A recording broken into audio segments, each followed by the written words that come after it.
හොඳයි ඉඳ ගන්න. நல்லது இடங்களில் அமர்ந்து கொள்ளுங்கள். හැම කෙනෙක්ම සන්තෝෂයෙන් ඉන්නවා කියලා හිතනවා. எல்லாரும் சந்தோஷமா இருக்கிறீர்கள் என்று நினைக்கிறோம். කාලයකට පස්සේ ඔබත් සමග වචනේ බෙදා ගන්න අවස්ථාව හම්බෙලා තියෙනවා. ரொம்ப காலத்துக்கு பின்னர் உங்களோடு வார்த்தையை பகிர்ந்து கொள்ள ஆண்டவர் கொடுத்த கிருபைக்காக ஆண்டவருக்கு நன்றி சொல்கிறேன். ඉතින් මීට කලින් මම බෙදාගත්ත වචනේ හැම කෙනෙකුටම මතකයි කියලා මං හිතනවා. இதற்கு முன்னர் நான் உங்களோடு பகிர்ந்து கொண்ட வார்த்தைகள் எல்லாம் உங்களுக்கு ஞாபகமா இருக்கும் என்று நினைக்கிறேன். මොකද ආවට පස්සේ කියනවානේ අනේ හොඳ දේශනාව පාස්ටර්. வந்ததுக்கு அப்புறம் சொல்லுவீங்க தானே நல்ல பிரசங்கம் பாஸ்டர், අපිට කතා කරා පාස්ටර්. எங்களுக்கு ஆண்டவர் பேசினார் ඉතින් பாஸ்டர், කියනවානේ. இதெல்லாம் சொல்லுவீங்க தானே. ඉතින් මං හිතනවා හැමෝටම දේශනාව මතකයි කියලා. அதனால பிரசங்கம் எல்லாம் உங்களுக்கு ஞாபகமா இருக்கணும்னு நினைக்கிறேன். ඉතින් මතක නිසා அது ஞாபகமா இருப்பதினாலே මොකක්දයි දේශනාව කියලා මං අහන්න යන්නේ. என்ன பிரசங்கம் என்று கேட்க போவதில்லை. මොකද ඒක හරි නෑනේ. அது சரியில்லையே. එදා මං කරපු දේශනාව මට මතකයි හැබැයි. அன்று செய்த பிரசங்கம், கடைசியாக செய்த பிரசங்கம் எனக்கு என்னன்னு தெரியும். පුතෙක් ගැන දේශනා කරා. ஒரு மகனை குறித்து பேசினேன். මතක ඇති. உங்களுக்கு ஞாபகம் இருக்கும். මෝඩ පුතා. அதாவது முட்டாள் பிள்ளை, එහෙම නැත්නම් බූරු පුතා කියලා. இல்லாட்டி கழுதையான கழுதை. අකීකරු පුත්‍රයාගේ දේශනාව මේ ඒ පරිච්ඡේදයේ අවසාන කොටස අරගෙන කතා කරා. அந்த காணாமல் போன மகனை பற்றின அந்த பகுதியில இருந்து உங்களோடு நான் பேசினேன். දැන් මතකයි නේ හැමෝටම. இப்போ எல்லாருக்கும் ஞாபகம் தானே? මරු. சூப்பர். දැන් අද මාතෘකාවත් ඇවිල්ලා இன்றைய தலைப்பு ගොඩක් අය ආසාවෙයි මේ මාතෘකාවට. அநேகர் ஆசையாய் கேட்கின்ற ஒரு தலைப்பு. මොකද මේ ගැන දැනගන්න ගොඩක් අය කැමති. நிறைய பேருக்கு இந்த தலைப்பை தெரிந்து கொள்வதற்கு ஆசை. හැබැයි අද මේ මාතෘකාව තේරුම් ගත්තොත් இந்த தலைப்பை நீங்கள் சரியாய் புரிந்து கொண்டால் අපි පොඩ්ඩක් ලැජ්ජා වෙන්න ඕනේ. நாங்க கொஞ்சம் வெட்கப்படணும். පොඩ්ඩක් නෙවෙයි ගොඩක් ලැජ්ජා වෙන්න ඕනේ මේ මාතෘකාව හැටියට. கொஞ்சம் அல்ல, நிறையவே வெட்கப்படணும். මොකක්ද දන්නවද අද මාතෘකාව? என்ன தெரியுமா அந்த தலைப்பு? යකා අපිව රවට්ටලා.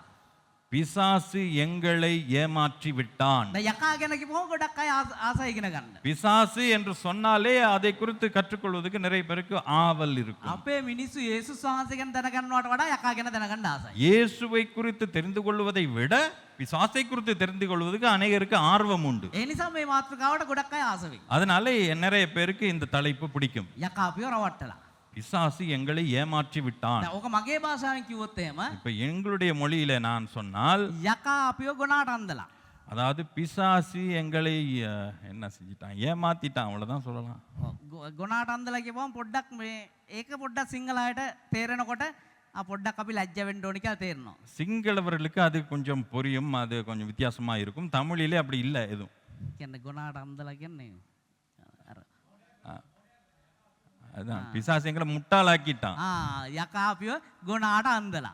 பிசாசு எங்களை முட்டாளாக்கி விட்டான். දැන් නම් පොඩ්ඩක් ලැජ්ජා හිතෙනවනේ. இப்போ கொஞ்சம் நம்மளுக்கு வெட்கம் வரும். යකා අපිව ගොනාට අන්දලා තියෙන කොහොමද කියලා තමයි අද අපි කතා කරන්නේ. பிசாசு எப்படி எங்களை முட்டாளாக்கினான் என்பதை குறித்து தான் நாங்கள் பார்க்க போகிறோம். හැබැයි ලොකු කාරණා ගැන කතා කරන්න යන්නේ. பெரிய பெரிய விஷயங்களை எதுவுமே நாங்கள் பேச போவதில்லை. හරි චූටි කාරණා ටික තමයි මම ගන්න. சிறிய சிறு காரியங்களை தான் நாங்கள் பேச போகிறோம். මේවා හිතලා බැලුවොත් එහෙම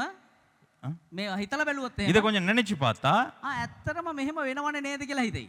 உண்மையிலே இதெல்லாம் நடக்குது தானே. ඒ කියන්නේ සාමාන්‍ය ජීවිතේ හරි සරල දේවල් ගැන කතා කරන්නේ. அதாவது சாதாரண வாழ்க்கையில இது அன்றாடம் நடக்கிற ஒரு விஷயம் தானே. දැන් ලොකු දේවල් කතා කරොත් එහෙම இப்ப பெரிய விஷயங்களை கற்றுக்கொண்டால் ඒක සමහරවිට අහම්බෙන් සිදුවෙන දේවල් වෙන්න පුළුවන්. அது ஒரு தற்செயலாக நடக்கிற விஷயம். හැබැයි මේ අහම්බෙන් සිද්ධ වෙන දේවල් නෙමෙයි මම කතා කරන්න යන්නේ. தற்செயலாக நடக்கிற விஷயங்களை குறித்து அல்ல நான் பேசுவது. නිතර අපේ ජීවිතේ සිදුවෙන දේවල් அனுதினமும் எங்களுடைய வாழ்க்கையில அன்றாட வாழ்க்கையில நடக்கிற விஷயங்கள். හැබැයි ඒක ලොකු වරදක් කියලා යකා පෙන්වන්නේ. ஆனால் அவைகள் பெரிய தவறு என்று பிசாசு எங்களுக்கு காண்பிப்பது கிடையாது. එහෙම තමයි යකා අපිව රවට්ටලා තියෙන්නේ. அப்படிதான் எங்களை ஏமாற்றி ඊට වඩා ලොකු වරද කියලා අපිට පේන දේවල් තියෙනවා. எங்களுடைய வாழ்க்கையில அதை விட பெரிய பிரச்சனைகள், பெரிய தப்புகள் எல்லாம் இருக்கும். හැබැයි ඇත්තටම මේ ලොකු වැරදි වලට වඩා அந்த பெரிய பிழைகளை விட මේ පොඩි වැරද්ද அந்த சின்ன பிழைய අරසයට වඩා විශාල වැරද්දක් වගේ. அந்த எல்லா தவறுகளையும் விட பெரிய தவறாய் காண்பிப்போம். පාපය කෝකත් පාපය තමයි.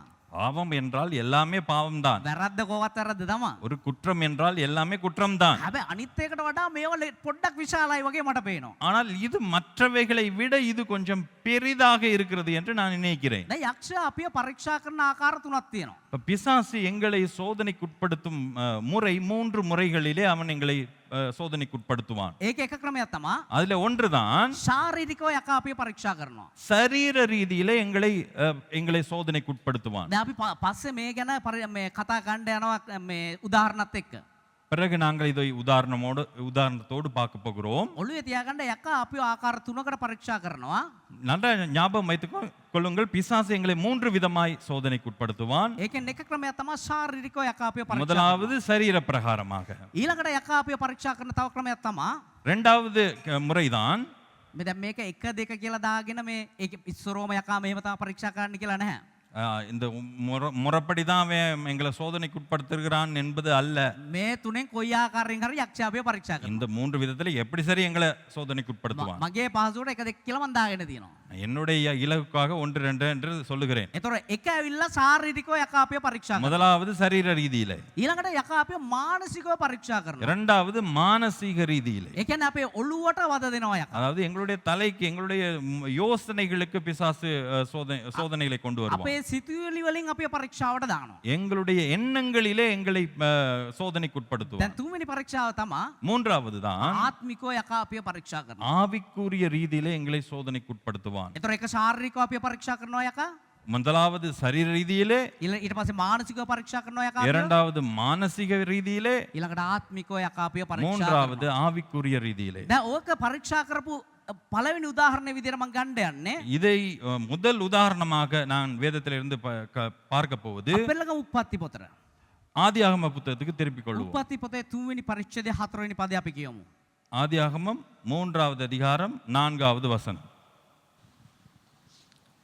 සර්පයාද නුබලා ඇත්තටම නසින්නේ නැත.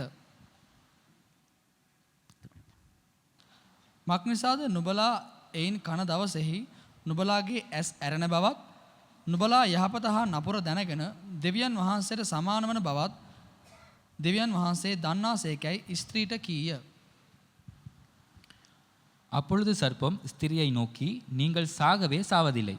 நீங்கள் இதை புசிக்கும் நாளிலே உங்கள் கண்கள் திறக்கப்படும் என்றும் நீங்கள் நன்மை தீமை அறிந்து தேவர்களைப் போல் இருப்பீர்கள் என்றும் தேவன் அறிவார் என்றது. මෙන්න බයිබලයේ අපිට පරීක්ෂාව දකින්න පුළුවන් පළවෙනි අවස්ථාව මේක. இந்த பாருங்க, வேதத்திலே நாங்க பிசாசு சோதனைக்கு உட்படுத்துகிறதை நாங்கள் முதல் முறையாக இந்த இடத்திலே காணலாம். දෙවියන් වහන්සේ සුද්ධව ආදම් සහ ඒව මැව්වා. ஆண்டவர் ஆதாமையும் ஏவாளையும் பரிசுத்தமாக படைத்தார். ලස්සනට ඒ දෙන්න ඉන්නවා. அழகாக இருக்கிறார்கள். දැන් හොඳට මතක තියාගන්න நன்றாக ஞாபகம் வைத்துக் கொள்ளுங்கள். ආදම්ව තමයි ඉස්සරවම මැව්වේ. ஆதாமைத்தான் முதலிலே சிருஷ்டித்தார் ஆண்டவர். ඊට පස්සේ දෙවියන් වහන්සේ දකිනවා ආදම් තනිව ඉන්න එක හොඳ නෑ කියලා. ஆண்டவர் பார்த்தார், ஆதாம் தனிமையாக இருப்பது நல்லது அல்ல என்று கண்டார். අනේ අපි දෙන්න තනියෙන් ඉන්න එකත් හොඳ නෑ කියලා දෙවියන් වහන්සේ දකින්න ඕනේ දැන්. இப்ப நாங்க 2 பேரும் தனியா இருக்கிறோம் அப்படின்றதே ஆண்டவர் காணக்கணும். நானா தனியா இல்ல. ஆண்டவருக்கு ஸ்தோத்திரம். ආදම් තනියෙන් ඉන්න එක හොඳ නෑ කියලා. ආදම් තනියෙන් ඉන්න එක හොඳ නෑ කියලා ஆதாம் தனிமையா இருக்க கூடாது என்று දෙවියන් වහන්සේ දැකලා தேவன் கண்டு ඊට පස්සේ ඒවව මවලා දෙනවා. ஆண்டவர் ஏவாளை சிருஷ்டித்து கொடுக்கிறார். ඒව නෙමේ ඒවා. சிங்களத்துல தான் அது ඒව வரும். නෙමේ ඒවා. හරිද? ඒවා කියන ස්ත්‍රියව මවලා දෙනවා. ஸ்திரியை படைத்து கொடுக்கிறார். නැත්තම් අර ඒවා මේවා කියලා හිතයි. ඒවා නෙමේ ඒව තමයි මවලා දෙන්නේ. ஏவாளை ஆண்டவர் கொடுக்கிறார். හරි දැන් ඒව මවලා දෙනවා කියන්නේ ஏவாளை சிருஷ்டித்தார் என்பது දෙවියන් වහන්සේ එතන පවුලක් පළමු කොට ඇති කරනවා. அந்த இடத்துல ஒரு குடும்பத்தை உருவாக்குகிறார் என்று நாங்கள் හොඳට பார்க்கலாம். මතක තියාගන්න මෙතන දරුවෝ නැහැ. இந்த இடத்துல பிள்ளைகள் அல்ல. දැන් අද යකා අපිට ඔළුවට දාලා තියෙන තව එක දෙයක් තමයි இப்ப பிசாசு எங்களுடைய தலையிலே போட்டிருக்கிற ஒரு விஷயம் தான். මේකත් යකා අපි රවට්ටලා තියෙන එක ක්‍රමයක්. இதுவும் பிசாசு எங்களை ஏமாற்றுகிற ஒரு விதம். පවුලක් කියන්නේ මව පියා දරුවෝ කියලා. அதாவது ஒரு குடும்பம் என்று சொல்லும் பொழுது தகப்பன், தாய், பிள்ளை என்று නෑ නෑ නෑ කොහෙවත් එහෙම නෑ. எங்கேயுமே அப்படி குறிப்பிடப்படவில்லை. පවුල කියන්නේ ස්වාමි පුරුෂයා සහ බිරිඳ විතරයි. குடும்பம் என்று சொல்லப்படுவது கணவனும் மனைவியும் மாத்திரமே. එහෙනම් දරුවෝ කවුද?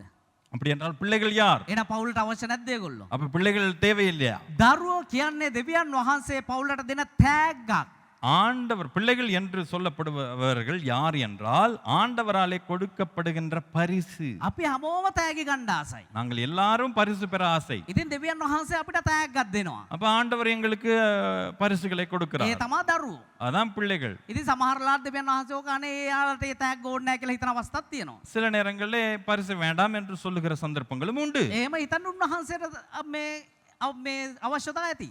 அப்படி வேண்டாம் என்று நினைப்பதுக்கு ஆண்டவருக்கு காரணங்களும் இருக்கலாம். ඒ නිසා ඇයි ස්වාමිනී කියලා ප්‍රශ්න අහන්න ඕනේ නැහැ. அதனால ஏன் ஆண்டவரே என்று ஆண்டவரிடத்துல கேள்வி கேட்க தேவையில்லை. තෑග්ගක් දුන්නොත් ගත්තා. ஒரு பரிசு கொடுத்தால் எடுத்துக்கொள்வோம். තෑග්ග නොලැබුණත් කමක් නැහැ ස්වාමිනී ස්තුතියි ඔබ වහන්සේ මට පවුලක් දීලා තියෙනවා. ஆண்டவரே பரிசு கொடுக்காட்டியும் ஆண்டவரே ஸ்தோத்திரம், நீர் எனக்கு ஒரு குடும்பத்தை கொடுத்திருக்கிறீரே அதுக்கே ஸ்தோத்திரம் என்று යකා சொல்லலாம். ඕක තියලාද பிசாசு இதை வைத்து ඔයාලට තාම දරුවෝ නැද්ද? இன்னும் உங்களுக்கு பிள்ளைகளே இல்லையா? දැන් අවුරුදු කීයද බැඳලා? இப்ப நீங்க கல்யாணம் முடிச்சு எத்தனை வருஷம்? ඇයි තාම දරුවෙක් නැත්තේ? ஏன் ஒரு பிள்ளை இல்ல? අන්න සභාවට එන්නත් එපා කරනවා. இந்த சபைக்கு வருவதையே தடுக்க செய்வான். බැඳලා ටික දවසක් යද්දී கல்யாணம் முடித்த சில நாட்களிலே තාම දරුවෙක් නැහැ. ஐயோ இன்னொரு பூச்சி புழு எதுவும் வரலையா அப்படின்னு ඇයි கேட்பாங்க. දරුවෙක් නැත්තේ? ஏன் ஒரு புள்ள இல்ல அப்படின்னு கேட்பாங்க. ගිහිල්ලා ડોක්ටර් කෙනෙක්වත් හම්බෙන්න. போயிட்டு ஒரு டாக்டர் சரி பாருங்க. අපි දන්න හොඳ ડોක්ටර් කෙනෙක් ඉන්නවා. எங்களுக்கு தெரிஞ்ச ஒரு டாக்டர் இருக்கிறாரு. එයාව ගිහිල්ලා හම්බෙන්න. அவரை போய் சந்திங்க. ඉතින් අර සභාවට නිදහස මේ වනුතු සමාදානෙන් ආපු මිනිස්සයාට சமாதானமா சர்ச்சுக்கு நல்லா வந்துகிட்டு இருந்த மனுஷனை දැන් සභාවට එන්න එපා වෙනවා. இப்ப சபையே வெறுக்க பண்ணுவான். අනුන්ගේ පවුල් වලට ඇඟිලි ගන්න නැතුව ඔයාලගේ පාඩුවේ ඉන්න. மற்றவங்க குடும்ப விஷயங்களை தலையிடாம நம்ம பாட்டுக்கு நம்ம வேலைகளை செய்வோம். දෙවියන් වහන්සේ කැමතිලාවට ඒ පවුලට ඒ තෑග්ග දෙයි. ஆண்டவருக்கு விருப்பமான நேரத்திலே ஆண்டவர் விருப்பமான பரிசை அவர்களுக்கு கொடுப்பார். ඒක තෑග්ගක්. அது ஒரு பரிசு. ඒක දෙන්නේ දෙවියන් වහන්සේ. அதை கொடுப்பது ஆண்டவர். ඉතින් දෙවියන් වහන්සේ ඕන වෙලාවට දීපු දෙන්. அப்ப ஆண்டவர் கொடுக்கிற நேரத்துக்கு கொடுக்கட்டுமே. ඇයි දෙවියන් වහන්සේ දෙන තෑග්ග ගැන ඔයාලා ඇඟිලි ගහන්නේ? ஏன் ஆண்டவர் கொடுக்கிற பரிசை குறித்து நாங்கள் அதில் விரலை போட வேண்டும், පාඩුවේ අතාරින්න. விட்டுவிட வேண்டும்? දෙවියන් වහන්සේ කැමති වෙලාවක දීපු දෙන්. ஆண்டவர் விருப்பமான நேரத்தில் ඔන්න දැන් கொடுக்கட்டும். ආදම් මේව මවලා තියෙනවා. இப்ப ஆதாமையும் ஏவாளையும் ஆண்டவர் படைத்திருக்கிறார். ඉස්සර අපි දන්න විදිහට இப்ப எங்களுக்கு தெரிந்த விதத்துல පිරිමියා තමයි රස්තය අදු ගහන්න යන්නේ. இந்த ஆம்பளை தான் இந்த ஊரு சுத்தி ஒரு தெருப்பொறுக்கி மாதிரி சுத்துவான். දැන් වෙන්න පිරිමියා ගෙදරද කොහෙද තියලා இப்ப வீட்ல வெண்ண வீட்டுல வச்சுட்டு යනව ගෑනු කෙනා රවුම් ගහන්න. ஆனை விட்டுட்டு, அதாவது ஆதாம விட்டுட்டு ஏவா அப்படியே ஒரு ரவுண்ட் அடிக்க போறாங்க. තනිය යනවා පොඩි රවුමක් ගහලෙන්න. தனியா போறாங்க, ஒரு ரவுண்ட் அடிச்சிட்டு වත්තේ வர. ඇවිදින්න යනවා. இந்த தோட்டத்துல நடக்க போறாங்க. සමහර විට අපි දන්නේ රැට උයන්න මේ මැල්ලුම් මේ කඩන්න ගියාද කියලා. ராத்திரிக்கு சமையலுக்கு ஏதாவது தேடிக்கிட்டு போனாங்களோ தெரியாது. කොහොම හරි ඒව වෙන්න යනවා වත්ත වටේ රවුමක්. எப்படியோ அப்படி தோட்டத்துக்கு நடந்து போறாங்க. යකා එනවා. இந்த பிசாசு வாரான். යකා ඇවිල්ලා මරු මේ අදහසක් දෙනවා. பிசாசு வந்து ஒரு நல்ல ஒரு ஐடியா ஒன்று, ஒரு நல்ல ஒரு திட்டத்தை கொடுக்கறான். යකා මෙහෙම තමයි රවට්ටන්නේ. பிசாசு இப்படிதான் நம்மளை ஏமாற்றுவான். හරි සරලව කතා කරන්නේ. ரொம்ப இயல்பா நம்மளோட பேசுவான். මේ කොහොමද? எப்படி හොඳින් ඉන්නවද? நல்லா இருக்கிறீங்களா? මේ අර මේ ඔයාලට මේක මුකුත් කන්න එපා කිව්වද?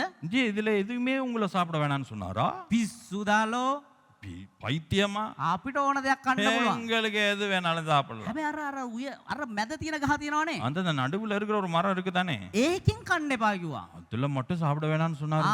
කොහොමද දෙවියන් වහන්සේ ගේම? பாத்தீங்களா ஆண்டவருடைய விளையாட்டு எப்படின்னு? ඒකෙන් විතරක් කන්න එපා කිව්වා. அதுல மட்டும் சாப்பிட வேணாம்னு ඇයි சொன்னாங்க. දන්නවද කන්න එපා කිව්වේ? ஏன் தெரியுமா? ඇයි කන්න එපා කිව්වේ? ආපහු 3 4 වෙනි පදේ ගියමු පළවෙනි කොටස. මක් නිසාද නුබලා එයින් කන දවසෙහි නුබලාගේ ඇස් ඇරෙන බවත් නුබලා යහපත හා නපුර දැනගෙන දෙවියන් වහන්සේට සමාන වන බවත්. මුල් කොටස 3. නුඹලා නසින්නේ නැති කියන කොටස. සර්පයාද නුබලා ඇත්තටම නසින්නේ නැත. நீங்கள் சாகவே சாவதில்லை.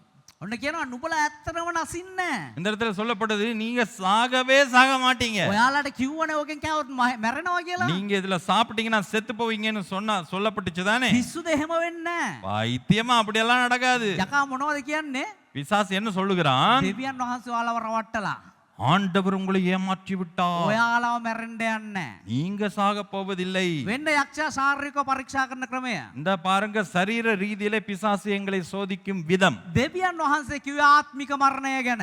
ஆண்டவர் சொன்னது ஆவிக்குரிய மரணத்தை குறித்து. හැබැයි යකා මෙතන මොකද්ද පෙන්වන්නේ? ஆனால் பிசாசு எதை காண்பிக்கிறார்? ශාරීරික මරණය ගැන. சரீர பிரகாரமான මේ மரணத்தை උඹලා குறித்து. මේකෙන් කෑව කියලා ශාරීරිකව මැරෙන්න යන්නේ. நீங்கள் இதுல சாப்பிடுறதுனால சரீர பிரகாரமாய் மரிக்க போவதில்லை. මම දන්නේ ඇත්තටම. இப்ப எனக்கு உண்மையிலே தெரியாது. හැබැයි සමහරට ඔය ගෙඩිය නොකා හිටියා නම් ஆனா அந்த காயை சாப்பிடாம இருந்திருந்தா ආදම් මේව සමහරට දැනුත් ඉන්න වෙන්න පුළුවන්. ஆதாம் இன்னும் இருந்திருக்க சான்ஸ் உண்டு. සමහර විට මොකක් හරි ඔය රෙදි කඩේක රෙදි තෝරන්න යනවා වෙන්න පුළුවන් දැන්. எங்கேயாவது ஒரு உடுப்பு கடையில உடுப்பு அதாவது தேடிக்கிட்டு பாரா இருப்போம். ගෙඩිය ගෑව නැත්තම් ඉන්නවා ඇති කියලා හිතමු. அந்த அந்த காயை சாப்பிடாம இருந்திருந்தா நிம்மதியா இருந்திருக்கலாம். ඒතර යකා මොනවද පෙන්වුවේ මෙතන? பிசாசு என்னத்தை காண்பித்தான்? ශාරීරික මරණය. சரீர பிரகாரமான மரணம். හැබැයි என்று. දෙවියන් වහන්සේ අතර මොකද්ද කිව්වේ? ஆனால் ஆண்டவர் எதை பற்றி பேசினார்? ආත්මික මරණය ගැන. ஆவிக்குரிய மரணத்தை குறித்து. ඒතර යකා සමහර වෙලාවට අපි ශාරීරිකව පරීක්ෂා කරනවා. அப்ப பிசாசு சில நேரங்களிலே எங்களை சரீர ரீதியிலே சோதனைக்குட்படுத்துவான். ඊළඟට අපි කතා කරා මානසික මරණය ගැන. இரண்டாவது මානසික පරීක්ෂාව ගැන. இரண்டாவது மானசீக ரீதியிலே எங்களுக்கு வரும் சோதனைகள். කොහොමද ඒක එතන තියෙන්නේ බයිබල් පදේ? எப்படி அந்த இடத்துல சொல்லப்பட்டிருக்கிறது? 3-4 වෙනි පදේ. 3வது அதிகாரம் 4வது வசனம். සර්පයාද නුබලා ඇත්තටම නසින්නේ නැත. මක්නිසාද නුබලා එයින් කන දවසෙහි නුබලාගේ ඇස් ඇරෙන බවත් නුබලා යහපත හා නපුර දැනගෙන නුබලාගේ ඇස් ඇරෙන බවත් නුබලා යහපත හා නපුර දැනගන්න බවත්. நீங்கள் இதை புசிக்கும் நாளிலே உங்கள் கண்கள் திறக்கப்படும் என்றும் நீங்கள் நன்மை தீமை அறிந்து වෙන්න නුබලා යහපත දැනගන්නවා. நீங்க நன்மை தீமை எல்லாம் அறிந்து கொள்வீர்கள். නුබලා නපුර මොකක්ද කියලා දැනගන්නවා. கெட்டது எது என்று அறிந்து கொள்வீர்கள். ඔයාලගේ ඇස් ඇරෙන්න යනවා. உங்களுடைய கண்கள் எல்லாம் திறக்கப்பட போகிறது. මොන ඇස් දැරෙන්න යන්නේ? எந்த கண்கள் திறக்கப்பட போகிறது? ලෞකිකව දේවල් දකින්න යනවා. அதாவது உலக பிரகாரமான காரியங்களை காண போகிறீர்கள். ඒගොල්ලෝගේ ඇස් පේන්නේ නැතුව තිබ්බේ නෑ. அவங்களுக்கு கண்ணு தெரியாம இருக்குல்ல? ඒගොල්ලොන්ට ඇස් හොඳට පෙවුණා. அவர்களுக்கு நன்றாக கண்ணு මේ தெரிந்தது. හැම දෙයක්ම ඒගොල්ලෝ රස වින්දා. அவர்கள் எல்லாவற்றையும் பார்த்து ரசித்தார்கள். හැබැයි ආත්මිකව ඒ දේවල් රස වින්දා. ஆவிக்குரிய ரீதியில அதை ரசித்தார்கள். ඒ නිසා තමයි ඒගොල්ලෝ නග්න ඉන්න එක ඒගොල්ලොන්ට දැනුන්නේ නැත්තේ. அதனாலதான் அவர்கள் நிர்வாணியாய் இருப்பது கூட அவர்களுக்கு தெரியவில்லை. ඇයි ඒගොල්ලෝ හැමදේම ආත්මිකව දැක්කේ? ஏன் என்றால் எல்லாவற்றையும் ஆவிக்குரிய ரீதியிலேயே பார்த்தார்கள். හැබැයි යකා සිතුවිලි වලට පරීක්ෂාව දෙනවා. ஆனால் பிசாசு எங்களுடைய யோசனைகளுக்கு இந்த சோதனையை ஏற்படுத்துகிறார். මනසට පරීක්ෂාව දානවා. எங்களுடைய மனதுக்கு இந்த சோதனைகளை போடுகிறார். ඔයාලා හොඳ නරක දැනගන්න යනවා. நீங்கள் நன்மை தீமையை அறிய போகிறீர்கள். දෙවියන් වහන්සේ යහපත් උදාන වහන්සේ. ஆண்டவர் நல்லவர். උන්වහන්සේ මේ මනුස්සයට යහපත විතරයි දීලා තිබුණේ. ஆண்டவர் நன்மையை மாத்திரமே மனுஷனுக்கு கொடுத்திருக்கிறார். නරක කියලා දෙයක් උන්වහන්සේ තබෙන්නේ නැහැ මනුස්සයෝ ඉදිරියේ.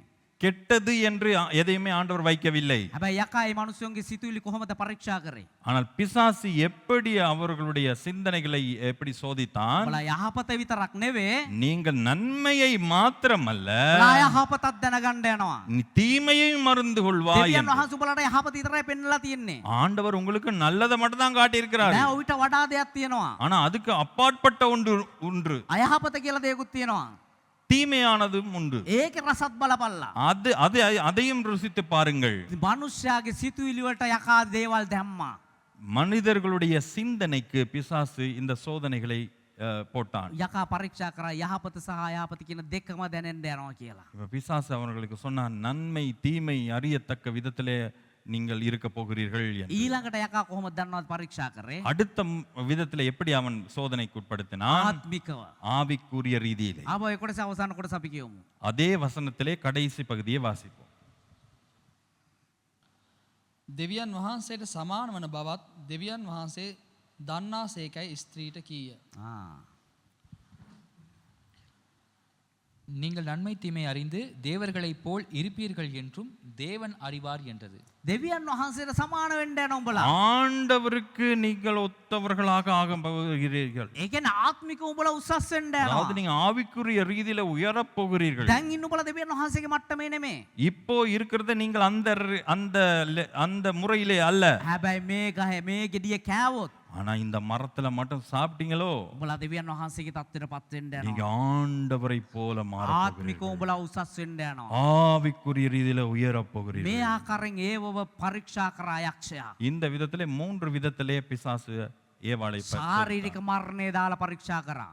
சரீர பிரகாரமான மரணத்தை போட்டு හොඳ சோதனைக்குட்படுத்தினார். නරක කියන සිතුවිල්ල දාලා පරීක්ෂා කරා. நன்மை தீமை என்கின்ற யோசனைக்கு சோதனைக்குட்படுத்தினார். දෙවියන් වහන්සේ හා සමාන වෙන්න යනවා කියලා ආත්මිකව පරීක්ෂා කරා. ஆண்டவருக்கு ஒப்பானவர்களாய் மாறப் போகிறீர்கள் என்று ஆவிக்குரிய ரீதியிலே அவர்களை ඕක சோதனைக்குட்படுத்தினார். තමයි පළවෙනි උදාහරණය යක්ෂයා ඔය ආකාරයෙන් අපේ පරීක්ෂා කරන්න යනවා කියලා. இதுதான் முதலாவது உதாரணம் பிசாசு எங்களை சோதனைக்குட்படுத்துகிற விதங்கள். මම තව උදාහරණයක් දෙන්නම්. நான் இன்னொரு உதாரணம் අපිට சொல்றேன். ඉන්න ගන්න තියෙන හොඳම උදාහරණය. எங்களுக்கு எடுக்கக்கூடிய ஒரு நல்ல உதாரணம். කවුද යේසුස් ක්‍රිස්තුස් වහන්සේ?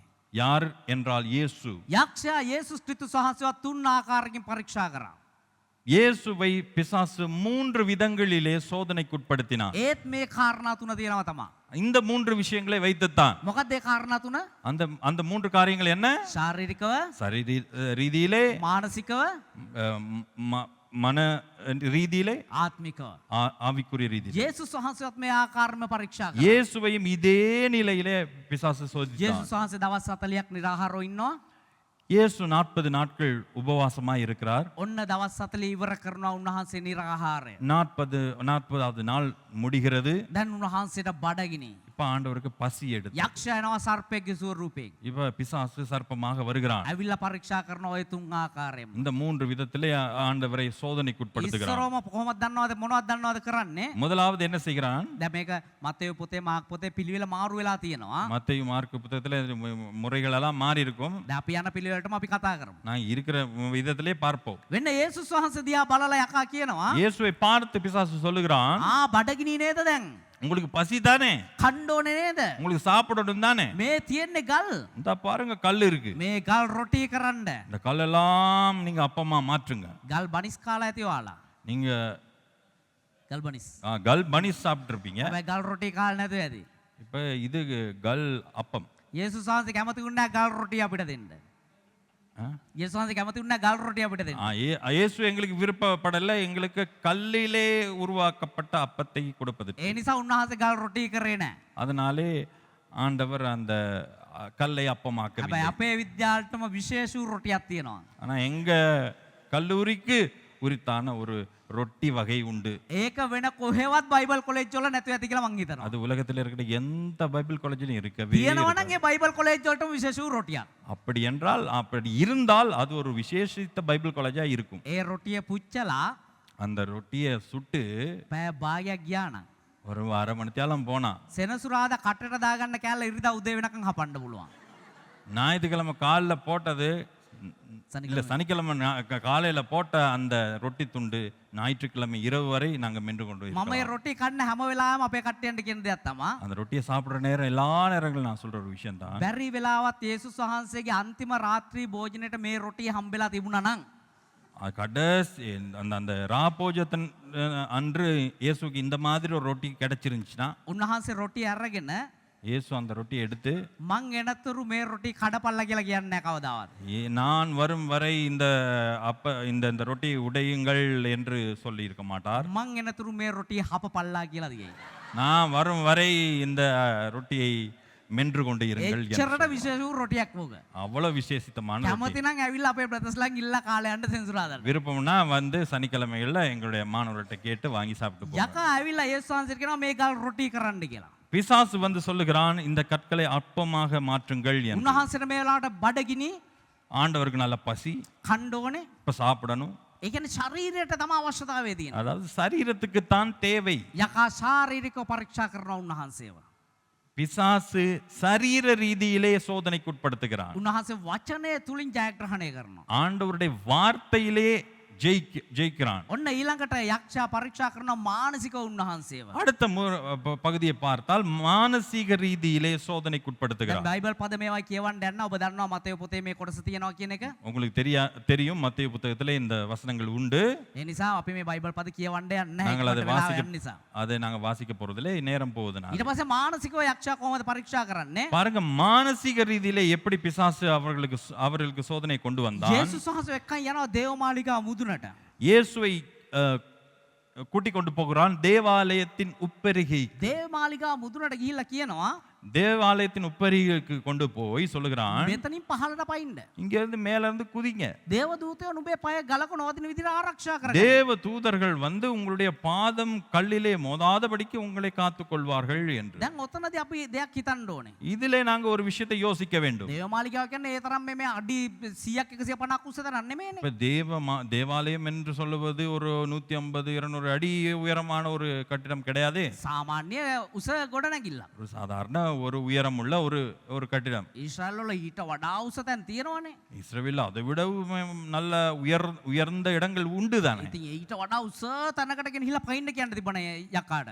அங்கே உயரமான இடத்துக்கு கொண்டு போயிட்டு அங்கிருந்து பாய சொல்லி இருக்கலாம். ඇයි යකා දේවමාලිගාව මුදුනට මරන් ගියේ? ஏன் தேவாலயத்தினுடைய உப்பருகைக்கு கொண்டு போனான்? එතන ලොකු කතාවක් තියෙනවා. அந்த இடத்துல ஒரு பெரிய கதை இருக்கிறது. ඔය දේවමාලිගාව මුදුනේ ඉඳලා இந்த தேவாலயத்தின் உட்பருகையில இருந்து ගැබිනි කාන්තාවන් පහළට තල්ලු කරලා මැරුවා ඒගොල්ලොන්ට පරීක්ෂා පීඩා කරන පිණිස.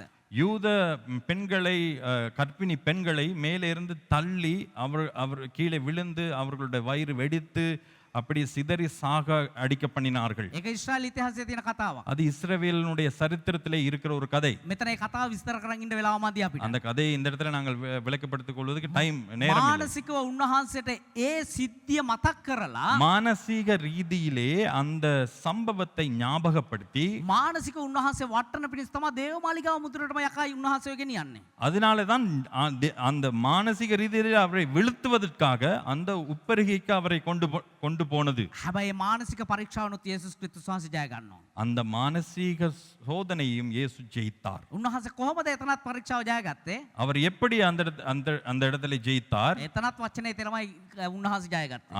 அந்த இடத்திலும் ஆண்டவருடைய வார்த்தை வைத்து தான் දැන් ஜெயித்தார். මම ඔය ඉක්මනට කියන්නේ ඕන තරම් මේ ගැන උපදේශන අහලා තියෙනවා. இது நான் சீக்கிரமாய் சொல்லிக் கொண்டு போகிறேன். இதை குறித்து நீங்கள் நிறைய பிரசங்கங்கள் கேட்டிருக்கலாம். මතේයෝ 4 වෙනි පරිච්ඡේදය තමයි මේ සිද්ධිය තියෙන්නේ. மத்தேயு 4வது அதிகாரத்திலே தான் இந்த சம்பவம் உண்டு. 3 5 9 වෙනි පද කියවුවොත් මේ සිද්ධින් බලා ගන්න පුළුවන් ඔයාලට. 3வது அதிகாரம் 9வது அதிகாரம் ඔව් 5வது அதிகாரம் இந்த அதிகாரங்களை நீங்கள் வாசித்தால் இந்த கதைகளை நீங்கள் பார்க்கலாம். ඔන්න මානසික පරීක්ෂාවට පස්සේ උන්වහන්සේට ඉදිරිපත් කරන ආත්මික පරීක්ෂාවක් යකා. இது எல்லாம் முடிந்ததுக்கு அப்புறம் மானசீகத்திலே ஆண்டவருக்கு சோதனைக்கு உட்படுத்தப்பட்ட பின்னர் ஆவிக்குரிய ரீதியிலே சோதனையை கொண்டு ඒක வருகிறார். තියන්නේ මතේයෝ පොතේ 4 වෙනි පරිච්ඡේදය 9 වෙනි පදේ. அது மத்தேயு 4வது அதிகாரம் 9வது வசனத்திலே இருக்கிறது. මං කියන්නේ මේක බයිබලයේ තියෙන මාරම විහිළුවක්. இதுதான் வேதத்திலே இருக்கிற ரொம்ப ஒரு பகுடியான ஒரு விஷயம். සුපිරි ජෝක් එකක් කියලා මං කියන්නේ මේක. நல்ல ஒரு பகுடியான ஒரு விஷயம். ඒ කියන්නේ මේ මුළු විශ්වම වැව්වේ උන්වහන්සේ. இந்த முழு பிரபஞ்சத்தையுமே சிருஷ்டித்தவர் ஆண்டவர். මේ හැම දෙයකම හිමිකාරය උන්වහන්සේ. இவை எல்லாவற்றுக்கும் சொந்தக்காரர் அவர். උන්වහන්සේ තමුන්ගේ මහිමය හීන කරගෙන அவர் அவருடைய மகிமையை குறைத்து கொண்டு මනුෂ්‍ය ශරීරයක් තුලට ඇවිල්ලා ஒரு மனிதனாக வந்து දැන් ලෝකේ ජීවත් වෙනවා. இப்ப இந்த உலகத்திலே வாழுகிறார். දැන් මේ මිනිස්සෙක් විදිහට උන්වහන්සේ ජීවත් වුණත් இந்த மனிதனாக இந்த உலகத்தில் அவர் வாழ்ந்தாலும் 100% දෙවියන් වහන්සේ උන්වහන්සේ. 100% தேவனாகவும் இருக்கிறார். හැබැයි 100% මිනිස්සෙක් විදිහට උන්වහන්සේ ඉන්නේ. 100% மனிதனாகவும் இருக்கிறார். හැබැයි මේ විශ්වයේම වැවුම්කාරූතයන් වහන්සේ උන්වහන්සේ. இந்த முழு பிரபஞ்சத்தின் சிருஷ்டிகரே அவர்தான். මේ විශ්වයේම හිමිකාරය උන්වහන්සේ. இந்த முழு பிரபஞ்சத்துக்கும் சொந்தக்காரரே அவர்தான். ඒ තනන් වහන්සේට යකා කියනවා. அவரை பார்த்து பிசாசு சொல்லுகிறான். දැන් මේ යකා මෙව්වෙත් දෙවියන් වහන්සේ. இப்ப பிசாசு சொல்றான் ஆண்டவருக்கு. මේ යකා මෙව්වෙත් දෙවියන් වහන්සේ. இந்த பிசாசையே உருவாக்குனது ஆண்டவர் தான். දැන් ඒ යකා ඒ දෙවියන් වහන්සේ මවපු යකා දෙවියන් වහන්සේට ඇවිල්ලා කියනවා. இப்ப ஆண்டவராலே சிருஷ்டிக்கப்பட்ட இவன் வந்து சொல்லுகிறான் ஆண்டவரை பார்த்து, උඹ මට පොඩ්ඩක් වැඳපන්. நீர் என்னை கொஞ்சம் வணங்கினால் போதும். ඒ කියන්නේ ග්‍රීක භාෂාවෙන් ප්‍රොස්කුනෝයෝ කියලා උතන පාවිච්චි කරන්නේ. பிரொஸ்குனோயோ என்ற ஒரு வார்த்தை ඒ කියන්නේ பயன்படுத்துகிறது. ලොකුවට දන්න ගහගෙන බඩ ගාගෙන වදින්න ඕනේ. அதாவது நீங்க குப்புற படுந்து திடீர்னு விழுந்து நீங்க தொழுது கொள்ளணும்னு இல்ல. පොඩ්ඩක් මට ඔළුවන පාත් කරලා নমස්කාර කරපන්. கொஞ்சம் தலையை அப்படியே தாழ்த்தினால் போதும். මට පොඩ්ඩක් ගෞරවය දීපන්. கொஞ்சம் கௌரவத்தை கொடுத்தா போதும். මං උඹට මේ හැම දෙයකම මහිම එහෙම නැත්නම් අයිතිය දෙනවා කියලා කියනවා. இந்த முழு பிரபஞ்சத்தையும் உங்களுக்கு நான் கொடுப்பேன் அப்படின்னு அவர் சொல்றாரு. ඒ කියන්නේ දැන් මම වතුර බෝතලයක් අරගෙන ඔයාලා දැකලා ඇති. இப்போ நான் தண்ணீர் எடுத்துக்கிட்டு வருவதை நீங்கள் கண்டிருப்பீங்க. දැන් මගේ වතුර බෝතලේ පාස් ඩැනි ඉල්ල ගන්න වතුර ටිකක් බොන්න. இப்போ அவரோட தண்ணி போத்தலை நான் வாங்குறேன் தண்ணி குடிக்கிறது. දැන් වතුර බෝතලේ ඉල්ලගෙන தண்ணி போத்தலை வாங்கி පාස් ඩැනි මට කියනවා நான் சொல்கிறேன் அவருக்கு, බෝතලේට 1500යි වතුර වලට 1000යි 2500ක් දුන්නොත් ඔයාට වතුර බෝතලේ දෙනවා කියලා. மொத்தம் இந்த தண்ணியோட சேர்த்து இந்த போத்தலையும் சேர்த்து 2500 கொடுத்தீங்கன்னா நான் தர்றேன். මගේ බෝතලේ என் போத்தல் මම වතුර පුරවන් ආවේ. நான் நிரப்பிக்கிட்டு வந்தேன். මෙයාට දුන්නේ වතුර බොන්න. எனக்கு கொடுத்தாரு இவர் குடிக்கிறதுக்கு. වතුර බීලා කියනවා 2500ක් දුන්නොත් බෝතලේ දෙනවා කියලා. தண்ணியும் குடிச்சு விட்டு 2500 கொடுத்தா தான் நான் கொடுப்பேன் அப்படின்னு හිතලා சொல்றாரு. බලන්න කොහොම ජෝක්කයක්ද කියලා මේක. நினைச்சு பாருங்க எப்படிப்பட்ட ஒரு பகடி என்று. ඒ වගේ තමයි යකා කරන්නේ. அப்படித்தான் பிசாசும் செய்கிறான். යකා මැව්වෙත් දෙවියන් වහන්සේ. பிசாசையும் படைத்தது தேவன் මේ தான். තියෙන හැම දෙයක්ම දෙවියන් වහන්සේ මැව්වේ. உலகத்தில் இருக்கிற எல்லா விஷயத்தையும் படைத்தவர் ஆண்டவர் தான். ඒ තරන් වහන්සේට යකා කියනවා அந்த ஆண்டவருக்கு பிசாசு சொல்லுகிறான், පොඩ්ඩක් මට නැමිලා නමස්කාර කරා නම් கொஞ்சம் நீங்க பணிந்தால் போதும், මේ හැමදේම මං ඔයාට දෙනවා இது කියලා. எல்லாவற்றையும் உங்களுக்கு கொடுப்பேன் என்று. බලන්න කොහොම විහිළුද කියලා. எப்படிப்பட்ட ஒரு பகடி என்று பாருங்கள். බයිබලේ ඔය වගේ විහිළු හොයාගන්න පුළුවන් අපි. வேதத்தில் இந்த மாதிரியான விஷயங்கள் அநேகம் நீங்கள் பார்க்கலாம். මතක් කරලා බැලුවොත් තනියෙන් hina වෙන්න පුළුවන් විහිළුව. சில நேரங்களிலே நீங்கள் தனியா சிரிக்கலாம். දැන් අපි උදාහරණ දෙකක් ගත්තා. இப்ப 2 உதாரணங்கள் යකා பார்த்தோம். අපිව පරීක්ෂා කරන ආකාරය. பிசாசு எங்களை சோதனைக்குட்படுத்துகின்ற விதம். අපි බැලුවා ශාරීරිකව මානසිකව ආත්මිකව අපිව පරීක්ෂා කරනවා කියලා. சரீர ரீதியிலே மானசிக ரீதியிலே அதே போல ஆவிக்குரிய ரீதியிலே எங்களை අපි சோதனைக்குட்படுத்துவான் බැලුවා என்று. ඒවව කොහොමද පරීක්ෂා කරේ කියලා. ஏவாளை எப்படி சோதனைக்குட்படுத்தினான் என்று பார்த்தோம். අපි බැලුවා යේසුස් වහන්සේ කොහොමද පරීක්ෂා කරේ කියලා. அதே போல பார்த்தோம் இயேசுவை எப்படி சோதனைக்குட்படுத்தினான். අද යකා අපිවත් ඔය ආකාරයෙන්ම පරීක්ෂා කරනවා. இன்று பிசாசு இதே விதத்திலே எங்களையும் சோதனைக்குட்படுத்துகிறான். යකා අපිවත් ශාරීරිකව පරීක්ෂාවට ලක් කරනවා. பிசாசு இன்றும் எங்களை சோதனைக்குட்படுத்துகிறான் சரீர ரீதியிலே. දැන් හොඳ උදාහරණයක් දෙන්නද මම? இப்ப நல்ல உதாரணம் ஒன்று சொல்லவா? ටක් ගාලා කට්ටියම නැගිටින්නකෝ. இப்ப எல்லாரும் கொஞ்சம் கொஞ்சம் எழும்புங்க பாப்போம் எல்லாம். සමහරු නැගිටින්න ගියත් තමයි නිින්දෙන් නැගිට්ටේ. சில பேருக்கு எலும்ப சொன்னோன்னே தான் தூக்கத்துல இருந்தே எழும்புறாங்க. හරි දැන් ඉඳ ගන්න. இப்போ உட்காருங்க. ඇයි දන්නවද නැගිට්ටවුවේ? ஏன் தெரியுமா எழுப்பாட்டுனே? ආත්මික පරීක්ෂාව වෙලා නිදි කිරනවා කට්ටිය. ஆவிக்குரிய சோதனை வந்து நிறைய பேர் தூங்குறீங்க. හරිද? සමහරු කල්පනා කරනවා මොකද්ද මේ වුනේ කියලා. சில பேர் யோசிக்கிறீங்க என்னடா நடந்துச்சு இப்ப? මොකද අපි දෙන්නට පේනවා මෙතන සේරම. இங்க இருந்து எல்லா வண்டவாளங்களும் விளங்குது, புரியுது. සමහරු හොල්මන් වෙලා බැලුවා මොකද්ද මේ නැගිටින්නේ ඇයි නැගිට්ටේ சில කියලා. பேர் என்ன இதுக்காக எழுப்பானாங்க அப்படின்ற ஒரு கேள்வி இருக்கும். අපි දැක්කා ඒවා. நாங்க கண்டோம், අපි ගණන් ගත්තේ නෑ හැබැයි. நாங்க கணக்கெடுக்கல. හරිද? සමහරුන්ට ශාරීරික පරීක්ෂාව යකා ගේනවා. சரீர ரீதியிலே சோதனைகளை பிசாசு கொண்டு வருவான். යක්ෂයා කොහොමද අපිව ශාරීරික පරීක්ෂා කරන්න කියලා බලන්න යන්නේ. பிசாசு எப்படி சரீர ரீதியிலே எங்களுக்கு சோதனை கொண்டு வருகிறான் என்று பார்ப்போம். මේක හරි සරලව යකා අපේ ඇඟට දාලා තියෙන්නේ.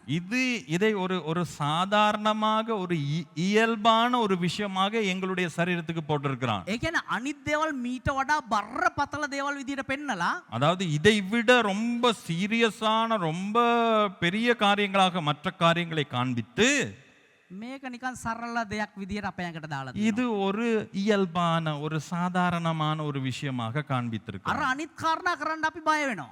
மற்ற காரியங்கள் செய்ய நாங்கள் பயப்படுவோம், හැබැයි මේ දේ කරන්න අපි බය වෙන්නේ. ஆனால் இதை செய்வதற்கு அவ்வளவு பயப்படுவதே கிடையாது. දැන් කාට හරි මම කිව්වොත් එහෙම இப்ப நான் யாருக்காவது சொன்னேன்னா බැංකුවක් කඩමු කිව්වොත් එහෙම ஒரு வங்கியை நாங்கள் உடைப்போமா, කී දෙනෙක් බය වෙනවද හොරකම් කරන්න? எத்தனை பேர் நீங்கள் பயப்படுவீர்கள் களவெடுப்பது? අත උස්සන්න බලන්න බැංකු කඩන්න එහෙම නැත්නම් හොරකම් කරන්න බයයි.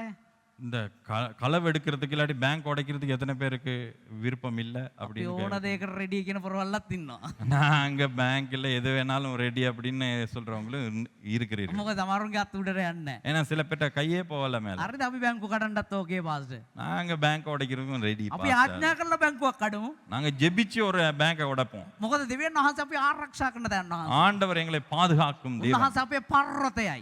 ஆண்டவர் எங்களுடைய பர்வதம். අපි දිවකො සැඟවෙන ස්ථානය. நாங்கள் ஓடி ஒளிந்து கொள்ளும். බැංකු කඩලා උන්වහන්සේ අඩේකලම්. පස්සේ අපි හැංගෙමු. அப்புறம் பேங்க் எல்லாம் உடைச்சிட்டு போயிட்டு அடைக்கலம் புகுந்து இருப்போம். හිතලා බලන්න ඔබ හොරකම් කරන්න බය වෙනවද නැද්ද කියලා. நினைத்து பாருங்கள், களவெடுப்பதுக்கு கஷ்டம், ළඟ ඉන්න விருப்பம் කෙනාගේ இல்லை இல்ல. ළඟ ඉන්න කෙනාගේ පෑනක් හොරකම් කරන්න බය වෙනවා. பக்கத்துல இருக்கிறவரோட பேனாவை திருடுறதுக்கு கூட பயம் நம்மளுக்கு. බයද නැද්ද? பயமா இல்லையா? කරන අවස්ථා තියෙනවා.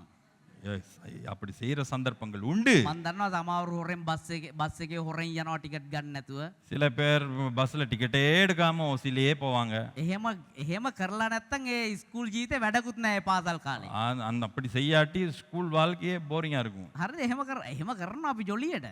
சும்மா ஒரு சந்தோஷத்துக்காக செய்வோம். හැබැයි සැලසුම් කරලා හොරකම් කරන්න කිතුනෝ බය වෙනවා. ஆனால் நல்லா திட்டமிட்டு ஒரு திருட்டை செய்வதற்கு கிறிஸ்தவர்கள் பயப்படுவார்கள். කිතුනෝ වෛශ්‍යාකම් කරන්න බය වෙනවා. වෛශ්‍යාකම් කරන්න බය වෙනවා. கிறிஸ்தவர்கள் வேசித்தனம் செய்வதற்கு பயப்படுவார்கள். කිතුනෝ කාම විචාචාරකම් කරන්න බය වෙනවා. கிறிஸ்தவர்கள் காம விகாரத்துக்கு பயப்படுவார்கள். කිතුනෝ මිනීමරන්න බය වෙනවා. கொலை செய்வதற்கு பயப்படுவார்கள். කිතුනෝ ඔය කියන දසපනත දේවල් කඩන්න බය වෙනවා. இந்த 10 கற்பனையில இருக்கிற விஷயங்களை உடைப்பதற்கு பயப்படுவார்கள். කිතුනෝ බයිබලයේ තියෙන අනපනත් කඩන්න බය වෙනවා. இந்த கிறிஸ்தவர்கள் வேதத்திலே இருக்கிற சட்ட திட்டங்களை உடைக்காமல் பார்த்துக் கொள்வதற்கு அதை குறித்து பயப்படுவார்கள். අපි පුළුවන් තරම් උත්සාහ කරනවාද නැද්ද බයිබලයේ තියෙන දේවල් පිළිපදින්න? இப்ப நாங்க பொதுவாக எல்லா வேதத்தில் இருக்கிற எல்லாவற்றையும் கடைபிடிக்க நாங்க முயற்சிக்கிறோமா இல்லையா? හැබැයි යම් දෙයක් තියෙනවා ඒක හරි සරල දෙයක්. ஆனால் ஒரு விஷயம் இருக்கு, ரொம்ப இயல்பான ஒன்று. ඒක අපි ඇඟට පතට නොදැනී කරනවා. அது எங்களுக்கு உடம்புல தெரியாமலே நடக்குது. ඇයි දසයෙන් කොටස හරියට දැම්මේ නැත්තේ? ஏன் தசம பாகம் நாங்க போடல? ඇයි ගිය සතියේ සභාවට ආවේ නැත්තේ? ஏன் நான் சபைக்கு போன வாரம் வரல? ඇයි අරහේ විසිටින් ගියේ නැත්තේ? ஏன் விசிட்டிங் போகல?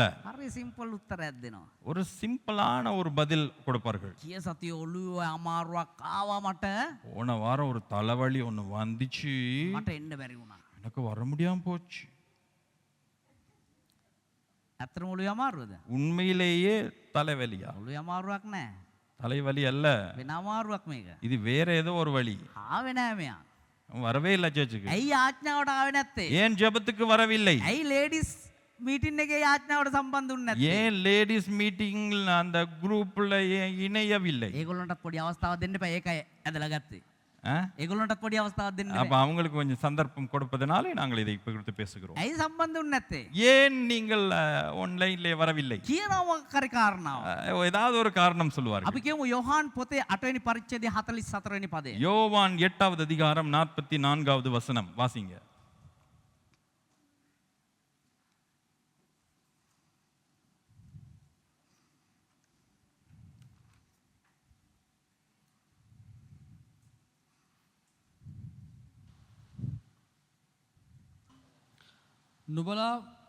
නුබලාගේ පිය වූ යක්ෂයාගෙන්ය. නුබලා නුබලාගේ පියාගේ තෘෂ්ණාවෙන් ඉෂ්ට කරන්නට කැමතිය. ඔහු පටන් ගැනීමේ සිට මිනී මරන්නෙක්ය. ඔහු තුළ සැබෑකම නැති හේයින් ඔහු සැබෑවෙයි නොපැවතුනේය. ඔහු බොරුවක් කියන කල තමාගේම දේ කියයි. මක්නිසාද ඔහු බොරුකාරයෙක්ය. බොරුවේ පියාය. நீங்கள் உங்கள் பிதாவாகிய பிசாசானவனால் உண்டானவர்கள். உங்கள் பிதாவினுடைய இச்சைகளின்படி செய்ய மனதாயிருக்கிறீர்கள். அவன் ஆதி முதற்கொண்டு மனுஷனை கொலைபாதகனாய் இருக்கிறான். சத்தியம் அவனிடத்தில் இல்லாதபடியால் அவன் சத்தியத்தினாலே நிலை நிற்பதில்லை. அவன் பொய்யனும் பொய்க்கு பிதாவுமாயிருக்கிறபடியால் அவன் பொய் பேசும்போது தன் சொந்தத்தில் எடுத்து பேசுகிறான். මෙතන ලස්සනට කියනවා இந்த இடத்துல அழகாக சொல்லப்படுகிறது, නුඹලා නුඹලාගේ පිය වූ යක්ෂයාගෙන්ය. நீங்கள் உங்களுடைய பிதாவாகிய பிசாசினாலே. අන්තිම හරිය කියනවා கடைசி பகுதியில் சொல்லப்படுகிறது, ඔහු බොරුකාරයෙක්ය. அவன் பொய்யனாய் இருக்கிறான், බොරුවේ පියාය.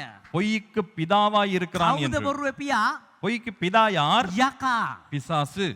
අපි අනිත් අර කතා කරපු කාරණා තියෙනව නේද? இந்த நாங்கள் முதல்ல பேசின விஷயங்கள் எல்லாம் இருக்குதானே? හොරකම වෛශ්‍යාකම නම්මන ඒ එක්කවත් පියා යකා නෙමෙයි. இப்ப இந்த விபச்சாரம், வேசித்தனம், அதே போல களவு, இது என்ன எல்லாம் பேசணும், இதுக்கு பிதா பிசாசு அல்ல. ඔය එක්කවත් පියා යකා කියලා නැහැ. இது எதிலேயுமே அவன் பிதா என்று சொல்லப்படவில்லை. හැබැයි බොරුවේ පියා යකා කියලා තියෙනවා. ஆனால் பொய்க்கு பிதா என்று பிசாசுக்கு பேர் கொடுக்கப்படுகிறது. යකා මොනවද අපිට කරලා තියෙන්නේ? பிசாசு என்ன எங்களை செய்து வைத்திருக்கிறான்? ලස්සන්ට අපිව රවට්ටලා තියෙනවා. எங்களை நல்லா ஏமாற்றி இருக்கிறான். අරවා මහ ලොකු බරපතල වැරදි විදියට පෙන්නලා තියෙනවා. மற்ற எல்லா தவறுகளையும் பெரிய தவறாய் காண்பித்து, හැබැයි බොරු කියන කේ තරම් ලොකු වරදක් නෙමෙයි විදියට පෙන්නලා ஆனா තියෙනවා. பொய் என்றது அவ்வளவு பெரிய ஒரு விஷயமே இல்லை. ඒ නිසා අරවා කරන්න අපි පැකිලෙනවා. அதனால அந்த விஷயங்களெல்லாம் செய்யாம நாங்க எங்களை பாதுகாத்துக் கொள்வோம். හැබැයි ඇඟට පතර නොදැනි අපි හිමීට බොරු කියනවා. ஆனால் எங்களுக்கு உடம்புக்கு தெரியாமலேயே நாங்க போய் சொல்லிக்கிட்டு இருப்போம். බොරුව ලස්සනට යකා අපි අතුලට දාලා තියෙනවා. பிசாசு இந்த பொய் என்கின்ற விஷயத்தை எங்களுக்கு உள்ளே போட்டு வைத்திருக்கிறான். බොරු කියන එක නිකන් සරල දෙයක් කරලා තියෙනවා. பொய் சொல்லுவது ஒரு சாதாரணமான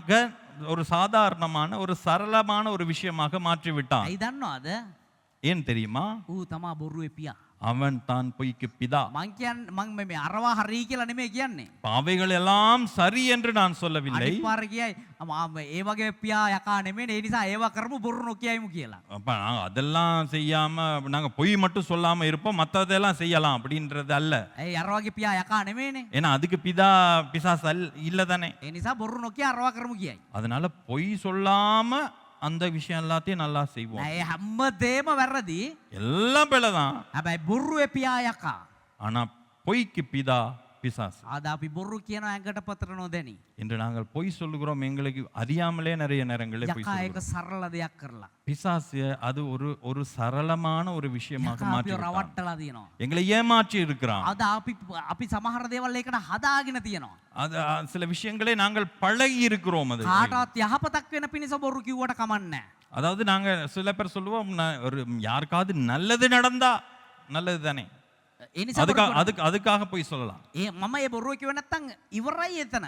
நான் அந்த பொய் சொல்லாட்டி அங்கன முடிஞ்சு ලොකු ප්‍රශ්නයක් වෙනවා. ஒரு பெரிய பிரச்சனை வந்திருக்கும். ඒ නිසා මම බොරුවක් කියලා පොඩ්ඩක් ෂේප් කරා. அதனால ஒரு பொய் ஒன்னு சொல்லி அப்படியே அங்கன ஷேப் பண்ணி விட்டேன். මම ඒ බොරුව කරේ නැත්තම් එතන அந்த பொய் மட்டும் சொல்லாம இருந்திருந்தா අද ඒ දෙන්නම් එක්කෙනෙක් නැහැ. அந்த ரெண்டு பேர்த்துல ஒரு ஆள் கூட இருந்திருக்க மாட்டாங்க. එතන ඒ ප්‍රශ්නේ විසඳන්න තමයි මම ඒ චූටි බොරුව කිව්වේ. அந்த பிரச்சனையை தீர்க்கிறதுக்காகத்தான் அந்த பொய்யை சொன்னேன். චූටි බොරුවේ පියා කවුද? அந்த சின்ன பொய்யின் பிதா யார்? ඒක හම්බුනොත් බයිබලේ මට කියන්න. அது வேதத்துல கண்டா நீங்க எனக்கு சொல்லுங்க. බොරුවේ පියා යක්ෂයා. பொய்யின் பிதா பிசாசு. බොරුවේ පියා කවුද කියලා දන්නේ නැහැ. හම්බුනොත් කියන්න. பொய் சின்ன பொய்யின் பிசாசு. බොරුවේ පියා කවුද කියලා දන්නේ නැහැ. பொய்யின் பிசாசு யாருன்னு தெரியாது. සින්න පොයි. சின்ன பொய்யினுடைய. එතන හොඳ යහපතක් වෙන පිණිස කියන එකේ ඒ බොරුවේ පියා කවුද කියලා මන් දන්නේ නැහැ. அதாவது நல்லது கெட்டதுக்காக பொய் சொல்ற அந்த பொய்க்கு பிதா யார் என்று ඒ தெரியாது. කියන්නේ යහපතක් වෙන පිණිස කියන බොරුවේ. அதாவது நல்லதுக்காக. සමහරව කියනවානේ මේ එතන හොඳක් කරන්න තමයි මම ඒ බොරුව කිව්වේ. நான் நல்லதுக்கு தான் அந்த ஒரு பொய்யை சொன்னேன். ඒකේ පියා කවුද කියලා හම්බුනොත් මට කියන්න.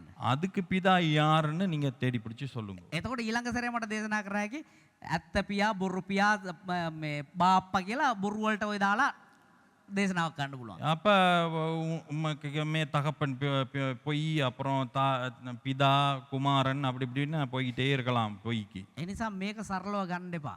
இது இயல்பாக ஒரு சாதாரண விஷயமா எடுக்க බොරුව வேண்டாம். කියන එක යකා අපිට සරල දෙයක් කරලා තියෙනවා. பொய் என்கின்ற விஷயத்தை ஒரு சரளமான சாதாரணமான விஷயமாய் பிசாசு අද காண்பித்து விட்டான். සභාව ඇතුලේ බොරුව කියන කොච්චර දුරට ව්‍යාප්ත වෙලා තියෙනවද කියලා இன்னைக்கு බලන්න. பாருங்க, இந்த பொய் என்கின்ற விஷயம் சபைக்குள்ளே எப்படி கிரியை செய்கிறது என்று. බොරුව තුලින් වචනය තුලින් බොරුව කොයිතරම් ව්‍යාප්ත කරනවද කියලා බලන්න. வசனத்துக்குள்ளே பொய் எப்படி கிரியை செய்கிறது என்று பாருங்கள். වචනය නැති දේවල් බොරුවට කොච්චර දේශනා කරනවද කියලා බලන්න. வசனத்திலே இல்லாதவைகளை பிரசங்கமாய் பிரசங்கிக்கிற எவ்வளவு பொய்கள் உண்டு. සභාව ඇතුලේ අපි එකිනෙකා බොරු කොච්චර බෙදා ගන්නවද කියලා හිතලා බලන්න. சபைக்குள்ளே எத்தனை பேர் ஒருத்தரோடு ஒருத்தர் பொய் பேசிக் கொள்ளுகிறார்கள் என்று நினைத்து பாருங்கள். ඔබම හිතලා බලන්න යකා අපිව ගුණාට අන්දලාද නැද්ද කියලා. யோசித்து பாருங்கள், பிசாசு எங்களை ஏமாற்றி இருக்கிறான் අර என்பது දේවල් புரியும். බරපතල කාරණා විදිහට පෙන්නනවා යකා. அந்த காரியங்கள் எல்லாம் பெரிய விஷயங்களாய் காண்பித்து விட்டு හැබැයි අපි දන්නේම නැතිව අපේ ඇඟ ඇතුලේ බොරු රිංගලා තියෙනවා. எங்களை அறியாமலேயே எங்களுக்குள்ளே பொய் என்கின்ற ஒரு விஷயத்தை புகுத்தி விட்டான். යකා එක සරල දෙයක් විදිහට අපේ ඇඟ ඇතුලට දාලා. அதை ஒரு சாதாரணமான ஒரு சரளமான ஒரு விஷயமாக பிசாசு எங்களுடைய சரீரத்துக்குள்ளே போட்டு விட்டான். ඒතර කොහොමද යකා අපිව පරීක්ෂා කරන්නේ ශාරීරිකව? அப்படி என்றால் எப்படி எங்களை சரீர ரீதியிலே பிசாசு சோதனைக்குட்படுத்துவான்? මේ බොරුව තුලින්. இந்த பொய்யின் மூலமாக. අනිත් දේවල් ශාරීරිකව තමයි තියෙන්නේ. அந்த மற்ற தவறுகளும் சரீர ரீதியில இருக்கிறது தான். හැබැයි ඒවා සරල දේවල් විදිහට පෙන්නලා ஆனால் அவைகளை சாதாரணமான ஒரு சரளமான விஷயமாய் காண்பித்து මේ බොරුවේ පියා இந்த பொய்யின் பிதா බොරුව පොඩි දෙයක් විදිහට පෙන්ලා අපේ ඇතුළට බොරුව දාලා. பொய் என்கிறது ஒரு சின்ன விஷயம்தான், ஒரு சின்ன பொய் தான் அப்படின்ட்டு காண்பித்து விட்டான். එහෙම තමයි අපිව පරීක්ෂා කරන්න යකා ශාරීරික. அப்படித்தான் பிசாசு எங்களை சரீர ரீதியிலே சோதனைக்கு உட்படுத்துகிறான். ඊළඟට බලමු මානසිකව කොහොමද අපිව පරීක්ෂා කරන්න කියලා. அடுத்து பார்ப்போம் மானசீக ரீதியிலே பிசாசு எங்களை எப்படி சோதனைக்கு உட்படுத்துகிறான் என்று. ඉක්මනින් පෙරලගෙන කියවන්න 2 කොරින්ති පොතට පෙරලා ගන්න 2:7 වෙනි පරිච්ඡේදයේ 2 කොරින්ති 7:10. 2 கொரிந்தியர் 7வது அதிகாரம் 10வது வசனம்.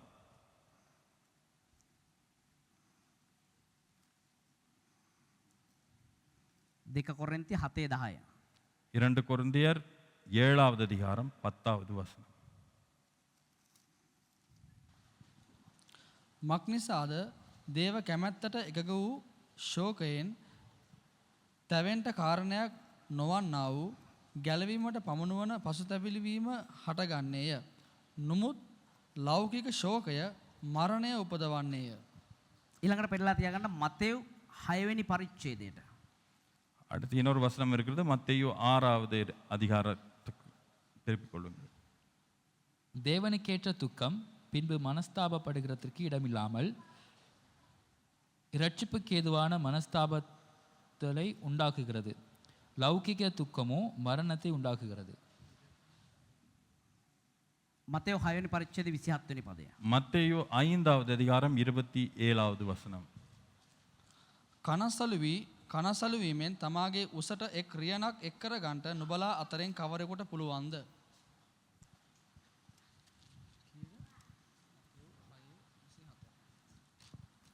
මතෙව් 6 වෙනි පරිච්ඡේදයේ 27 වෙනි පදය. கவலைப்படுகிறதினாலே உங்களில் எவன் தன் சரீரத்தை அளவோடு ஒரு முழத்தை கூட்டவான்?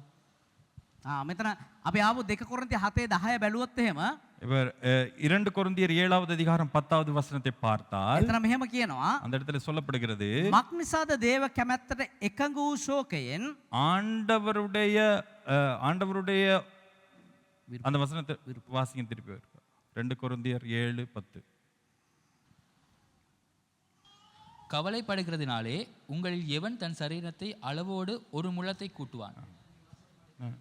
2 කොරින්ති 2 கொரிந்தியர் 7:10. ඉක්මනට කියවන්න අපිට වෙලාව මදි. தேவனுக்கேற்ற துக்கம் பின்பு மனஸ்தாபப்படுகிறதற்கு இடமில்லாமல் இரட்சிப்புக்கு ஏதுவான மனம் திரும்புதலை உண்டாக்குகிறது. லௌகிக துக்கமோ மரணத்தை உண்டாக்குகிறது. දේව කැමැත්තට අනුව අපි ශෝක වුණා නම් இப்ப தேவனுடைய சித்தத்தின்படி நாங்கள் கவலைப்பட்டால் අපි තුලට එන්නේ පසුතැවිලි වීම. எங்களுக்குள்ளே வருவது மனம் திரும்புதல். ඒ කියන්නේ යම් පාපයක් යම් දෙයක් කරලා අපි තැවෙනවා නම් இப்ப நாம் ஒரு பாவத்தை செய்து நாங்க துக்கப்பட்டு கொண்டிருந்தால் අපි පසුතැවිලි වෙනවා. நாங்க மனம் திரும்புவோம். හැබැයි ලෞකිකව අපි දුකටපත් වුණාම ஆனால் லௌகீக ரீதியிலே நாங்கள் ஒரு துக்கப்பட்டு கொண்டிருந்தால் ඒක අපිට අරන් එන්නේ මනසට ව්‍යාකූල භාවයක්. அது எங்களுடைய மனதை வியாகுலப்படுத்துகிற ஒரு விஷயமாய் இருக்கிறது. අපි මරණය දක්වා අපිව ගෙනියනවා ඒදී. மரணம் வரை எங்களை கொண்டு போகும். අපේ සිතුවිලි වලින් අපි දුකටපත් වෙලා කොච්චර ඉන්නවද කියලා හිතලා බලන්න. இப்ப கொஞ்சம் யோசித்து பாருங்கள், எங்களுடைய சிந்தையிலே எத்தனை பேர் நாங்கள் துக்கப்பட்டு கொண்டிருக்கிறோம் சிந்தனையினாலே. දැන් පිලිප්පි 4:4 කියනවා பிலிப்பியர் 4வது அதிகாரம் 4வது வசனம் சொல்லுகிறது, ස්වාමින් වහන්සේ තුල නිතරම ප්‍රීති වෙන්න. கர்த்தருக்குள்ளே எப்பொழுதும் சந்தோஷமாயிருங்கள். නැවතත් කියමු ප්‍රීති වෙන්න කියලා. மறுபடியும் சொல்லுகிறேன் சந்தோஷமாயிருங்கள். ස්වාමින් වහන්සේ තුල ප්‍රීති වෙන්න කියලා අපිට කියනවා. கர்த்தருக்குள் சந்தோஷமாயிருங்கள் என்று சொல்லப்படுகிறது. එතකොට අපි කාරණා තුනක් බලන්න යනවා. இப்ப நாங்க 3 விஷயங்களை பார்க்க போகிறோம். අද දුක කියන එක අපිට කොයි තරම් දුරට අපේ ඇඟට කාවැදිලා තියෙනවද කියලා බලන්න. இந்த துக்கம்ன்ற விஷயம் எப்படி எங்களுக்குள்ள வந்திருக்குன்னு பாருங்க. අද දුක කියන්නේ වෙළඳ භාණ්ඩයක් වගේ. இப்ப இந்த துக்கம்ன்றது ஒரு பொருள் மாதிரி, ஒரு கொள்வனவு செய்யும் ஒரு பொருள் போன்று. අද දුක තමයි විකුණන්නේ. இப்ப இன்னைக்கு என்ன செய்யறோம்? துக்கத்தை விக்கிறோம். සින්දුව ජනප්‍රිය කරගන්න නම් இப்ப நாங்க பாடலையும் கொஞ்சம் பிரசித்தி பண்ண கொள்ளணும்னா ඒකට දානවා ලව් බූට් එක. அதுல ஒரு காதல் தோல்வி. එතකොට ඒ කියන්නේ දුක ඇතුළත් කරනවා. அந்த துக்கத்துக்குள்ளே ஒரு துக்கம். දුක තමයි එතන හැමතිස්සෙම පෙන්වන්නේ. எந்த நேரம் துக்கத்தை தான் காண்பிப்பது. කඳුළු ගලනවා, கண்ணீர் வடிகிறது, තනි වෙලා, தனி ஆகி விட்டேன், රැවුල වවලා. தாடி தேவதாஸ் போல தாடி வளர்த்து අපි விட்டேன். රැවුල වල ඉන්නේ එහෙම නෙමෙයි. நாங்க தாடி வளர்த்திருக்கிறது அதனாலயா? ඊට පස්සේ අපි දෙන්න රැවුල වලත් ඉන්නේ එහෙම කියලා හිතයි. இல்லாட்டி எங்க 2 பேரும் தாடி வளர்த்தது காதல் தோல்வினால අපි සතුට වැඩිකමට රවුල වලා ඉන්නේ. ரொம்ப சந்தோஷமா இருக்கிறதுனால தாடி வளர்த்து අම්මේ මෙච්චර කාලයක් බේරිලා ඉන්නවනේ කියලා සන්තෝෂෙට. அவர் இவ்வளவு காலம் தப்பி இருக்கிறாருன்னு ඒ அவர் කියන්නේ මෙයා අහුවෙලා. නොකිය කිව්ව අහුණා කියලා. நான் மாட்டிட்டேன். අපිට මේ කිව්වේ ඔන්න කිව්වා මං අහුණා කියලා. හරි පස්සේ අහගන්න කට්ටිය. හරිද? එතකොට දුක ප්‍රකාශ කරන්න අද වෙනම ඒක මාකට් එකක් වෙලා ඒක මේ වෙළඳ භාණ්ඩයක් වෙලා. இப்ப துக்கத்தை விற்பது வந்து ஒரு ஒரு ஒரு ஒரு மார்க்கெட் மாதிரி ஒரு சந்தை மாதிரி ஆகிவிட்டது. සේල් දුක විකුණනවා. இந்த சேல் சேல் சேல் துக்கத்தை எல்லாம் விக்கிறோம். සින්දුවක් ගත්තොත් දුක. ஒரு பாட்டு எடுத்தாலும் துக்கம், ටෙල් නාට්‍යයක් ගත්තොත් දුක. ஒரு நாடகத்தை எடுத்தாலும் அதுலயும் துக்கம், එහෙම නැත්නම් චිත්‍රපටයක් ගත්තොත් දුක. ஒரு திரைப்படம் பார்த்தாலும் அதுலயும் துக்கம். අපි පෞද්ගලිකව අපි ගැන හිතලා බලමුකෝ. இப்ப தனியா எங்களை குறித்து யோசிச்சு பாருங்க. සන්තෝෂෙන් ඉන්නවද කියලා අහුවොත් එහෙම சந்தோஷமா இருக்கிறீங்களான்னு கேட்டா ඇත්තටම අහන්නම්කෝ. உண்மையிலே கேட்கிறேன், சந்தோஷமா කී இருக்கிறீங்களா? දෙනෙක් සන්තෝෂෙන් ඉන්නවද? எத்தனை பேர் சந்தோஷமா இருக்கிறீங்க? ඒකත් අත උස්සන්නේ දුකෙන්. அதே துக்கத்தோட தான் தூக்குறாங்க. என்ன செய்ய? සන්තෝෂෙන් ඉන්නවද කියලා අහුවොත් අත උස්සනවා. சந்தோஷமா இருக்கிறீங்கன்னு கேட்டா கை தூக்குறாங்க. පෞද්ගලිකව කතා කරලා බලන්න ඕනේ. தனியா கொஞ்சம் பேசி பார்க்கணும். අයියෝ පාස්ටර් මට අර ප්‍රශ්නේ නිසා මං අප්සෙට් වෙලා ඉන්නේ. பாஸ்டர் அந்த பிரச்சனைனால நான் சரியா அப்செட் ஆகியிருக்கேன். පාස්ටර් අරයා නිසා මං අප්සෙට් වෙලා ඉන්නේ. நான் அவங்கனால ரொம்ப குழம்பி போயிருக்கிறேன். අරයා මට කරපු වැඩේ නිසා මං අප්සෙට් වෙලා ඉන්නේ. அவங்க செஞ்ச வேலைனால எனக்கு அப்செட் ஆகி. අරයා මේ මන්දියා බලන විදිය නිසා මං අප්සෙට් වෙලා ඉන්නේ. அவர் என்ன பார்க்கிற விதத்தினால எனக்கு அப்செட் ஆகி. අරයා කතා කරන වචන නිසා මං අප්සෙට් වෙලා அவங்க பேசுற அந்த வார்த்தையினாலே நான் அப்செட் ஆயிருச்சு எனக்கு. අනේ පාස්ටර් මගේ ගෑණි නිසා මං අප්සෙට් වෙලා ඉන්නේ. என் பொம்பளைனால அப்செட் ஆயிருச்சு. මගේ මිනිහා හදන්න බෑ මට එපා වෙලා තියෙන්නේ. என் புருஷனை திருத்தவே முடியாது, அதனால அப்செட் ஆயிருச்சு. අපි ඇතුලේ දුක දාගෙන நாங்க என்ன துக்கத்தை உள்ளுக்கு போட்டுக்கிட்டு හිතලා බලන්න අපි අපිට සන්තෝෂෙන් ඉන්න ඕන තරම් කාරණා තියෙනවා. எங்களுக்கு சந்தோஷப்பட நிறைய காரியங்கள் உண்டு. හැබැයි යකා මොනවද කියලා තියෙන්නේ? ஆனால் பிசாசு எதை செய்து வைத்திருக்கிறான்? අපිට දුක් වෙන්න දේවල් තමයි ඇතුළට දාන්නේ. நாங்கள் துக்கப்பட வேண்டிய காரியங்களை மட்டும் எங்களுக்கு உட்படுத்தி இருக்கிறார். හිතලා බැලුවොත් ඇයි දුකෙන් ඉන්නේ කියලා ஏன் துக்கப்படுகிறோம் என்று யோசித்து பார்த்தால் දන්නේ ඇයි දුකෙන් ඉන්නේ කියලා. ஏன் துக்கப்படுகிறோம்னு கூட தெரியாது. සමහර වෙලාවට දුක් වෙන්න කාරණාවක් නැහැ. சில நேரம் துக்கப்படுவதற்கு காரணமே இல்லை. හැබැයි මූණ එල්ලගෙන. ஆனா எங்களுடைய மூஞ்ச தொங்க வச்சுக்கிட்டு இருப்பாங்க. ඇයි අප්සෙට් එකේ ඉන්නේ? ஏன் அப்செட்ல இருக்கீங்க? අයියෝ ඔවා කතා කරලා වැඩක් නැහැ. ஐயோ அது பேசி வேலை இல்லை. කතා කරලා වැඩක් නැහැ නෙමෙයි. அது பேசி வேலை இல்லாம இல்ல. කතා කරන්න දෙයක් නැහැ. ஏன்னா பேசுறதுக்கே ஒண்ணும் இல்லை. ඇයි දුකෙන් ඉන්නේ කියලා යාම දන්නේ නැහැ. ஏன் துக்கமா இருக்கிறாங்கன்னா அவங்களுக்கே தெரியாது. ඒ නිසා අද යකා අපිට දුක කියන එක නිකන් සාමාන්‍ය දෙයක් කරලා. இப்ப துக்கம் என்கின்ற விஷயத்தை ஒரு சாதாரணமான விஷயமாய் பிசாசு மாற்றி விட்டான். හැබැයි පිලිප්පි 4:4 මොනවද කියන්නේ? ஆனால் பிலிப்பியர் 4வது அதிகாரம் 4வது வசனம் என்ன சொல்கிறது? ස්වාමින් වහන්සේ තුල ප්‍රීති වෙන්න. கர்த்தருக்குள் எப்பொழுதும் අද අපි சந்தோஷமாயிருங்கள். ස්වාමින් වහන්සේ තුල ප්‍රීති වෙනවද? இன்று கர்த்தருக்குள் நாங்கள் சந்தோஷப்படுகிறோமா? ස්වාමින් වහන්සේ තුල ප්‍රීති වෙන්න අපිට කොච්චර කාරණා තියෙනවද? ஆண்டவருக்குள் கர்த்தருக்குள் சந்தோஷப்படுவது எவ்வளவு காரியங்கள் இருக்கிறது. හැබැයි යකා මොනවද කරලා තියෙන්නේ අපිට? ஆனால் பிசாசு என்ன செய்திருக்கிறான்? ඊට වඩා ප්‍රීති වෙන්න කාරණා අපි ඇතුළට දාලා. அவைகளை விட சந்தோஷப்படக்கூடிய விஷயங்களை எங்களுக்குள்ளே உட்புகுத்தி இருக்கிறான். සමහරුන්ට සල්ලි තිබ්බහම එතන ප්‍රීතිය. சில பேருக்கு பணம் இருந்தால் சந்தோஷம். ඉතින් සල්ලි හොයන්නම දඟලනවා. அதனாலே பணத்துக்கு பின்னாலே ஓடுவார்கள். එයාගේ මුළු ජීවිතේම සල්ලි. அவருடைய முழு வாழ்க்கையுமே பணம். දෙවියන් වහන්සේ වෙනුවෙන් කිසිම දෙයක් කැප කරන්න කැමති. ஆண்டவருக்காக எதையும் அர்ப்பணிக்க விருப்பம் இல்லை. සල්ලි තමයි වැදගත්. பணம் தான் முக்கியம். සමහරුන් ප්‍රීතිය හොයන්න කොහොමද දෙවියන් වහන්සේ තුල කියලා? ஆண்டவருக்குள்ளே எப்படி சில பேர் சந்தோஷத்தை பெற்றுக்கொள்வார்கள் தெரியுமா? ෆෝන් එක. ஃபோன் එකේ තමයි හැමතිස්සෙම. எந்த நேரமும் ஃபோன்ல. YouTube එකේ ඉන්නවා, யூடியூப்ல இருப்பாங்க, Facebook ඉන්නවා, ஃபேஸ்புக்ல இருப்பாங்க, Twitter ඉන්නවා, ட்விட்டர்ல இருப்பாங்க, එක එක ඒ වගේ ඉන්නවා. ஒன்னுல இருப்பாங்க. බැලුවොත් නැති දෙයක් නැහැ. මේ සමාජ මාධ්‍ය දාලා කියලා මොනවද තියෙන්නේ? ඒ හැම එකම යට account එකක් තියෙනවා. அந்த சோஷியல் மீடியான்னு ஒரு அளவு இருக்கு. அதுல எல்லாத்துலயும் இவங்களோட பேர் இருக்கும். අරකින් මාරු වෙනකොට මේකට මාරු වෙනවා. அதுல இல்லாட்டி இதுல, ඒක ඉවර කරනකොට මේකට මාරු වෙනවා. அதுல இல்லாட்டி இதுல, ඒකෙම තමයි ජීවත් වෙන්නේ. இதுலயே தான் வாழ்க்கை ஓடும். හැබැයි කියනවා ஆனா சொல்றது ස්වාමින් වහන්සේ තුල නිතරම ප්‍රීතියෙන්. கர்த்தருக்குள் எப்பொழுதும் சந்தோஷமாய் இருக்கிறேன். හැබැයි හැමතිස්සෙම ෆෝන් එකේ. ஆனா எந்த நேரமும் போன்ல நோண்டிக்கிட்டு தான். දෙවියන් වහන්සේ තුල අපිට ප්‍රීතියෙන්ද කාරණා තියාගෙන ஆண்டவருக்குள் சந்தோஷப்படுவதற்கு காரியங்களை வைத்துக்கொண்டு අද යකා අපිට මොනවද කරලා තියෙන්නේ? பிசாசு என்ன செய்திருக்கிறான்? ඊට වඩා උඹට ප්‍රීති වෙන්න කාරණා තියෙනවා කියලා පෙන්නලා තියෙනවා. அதை விட சந்தோஷப்படக்கூடிய காரியங்கள் உண்டு என்று எங்களை ஏமாற்றி விட்டான். සමහරුන්ට රැකියාව ප්‍රීතිය. சில பேருக்கு வேலை சந்தோஷம், සමහරුන්ට ගෑනු පිටිපස්සේ යන එක ප්‍රීතිය. சில பேருக்கு பெண்கள் பின்னாலே போவதிலே ஒரு சந்தோஷம், සමහරුන්ට ඕපදූප කතා කරන එක ප්‍රීතිය. சில பேருக்கு தேவையில்லாத புரணி பேசுவது ஒரு අර சந்தோஷம், ඉස්සෙල්ලා කිව්වා වගේ සමහරුන්ට බොරු කියලා කොටවන එක ප්‍රීතිය. ஒரு பொய் சொல்லி மற்றவங்களை எல்லாத்தையும் ஏவி விடுறதுல ஒரு சந்தோஷம். ඇත්තටම හිතලා බලන්න ஆனா கொஞ்சம் யோசித்து பாருங்கள், අපි හැමතිස්සෙම දුකෙන් ඉන්නේ. நாங்க எந்த நேரம் துக்கத்தில் இருக்கிறோம், මොනවා හරි දෙයක් නිසා දුක් වෙලා ඉන්නවා. ஏதோ ஒரு காரியத்துக்காக துக்கமா இருக்கிறோம். ප්‍රීති වෙන්න කියලා சந்தோஷம் படுவதற்கு என்று අපි කරන්නේ දෙවියන් වහන්සේ තුල කාරණාවක් නෙමෙයි කළා. நாங்க ஆண்டவரிடத்துல இருந்து எதிர்பார்க்கிற காரியங்களை குறித்து தான் இருக்கிறது.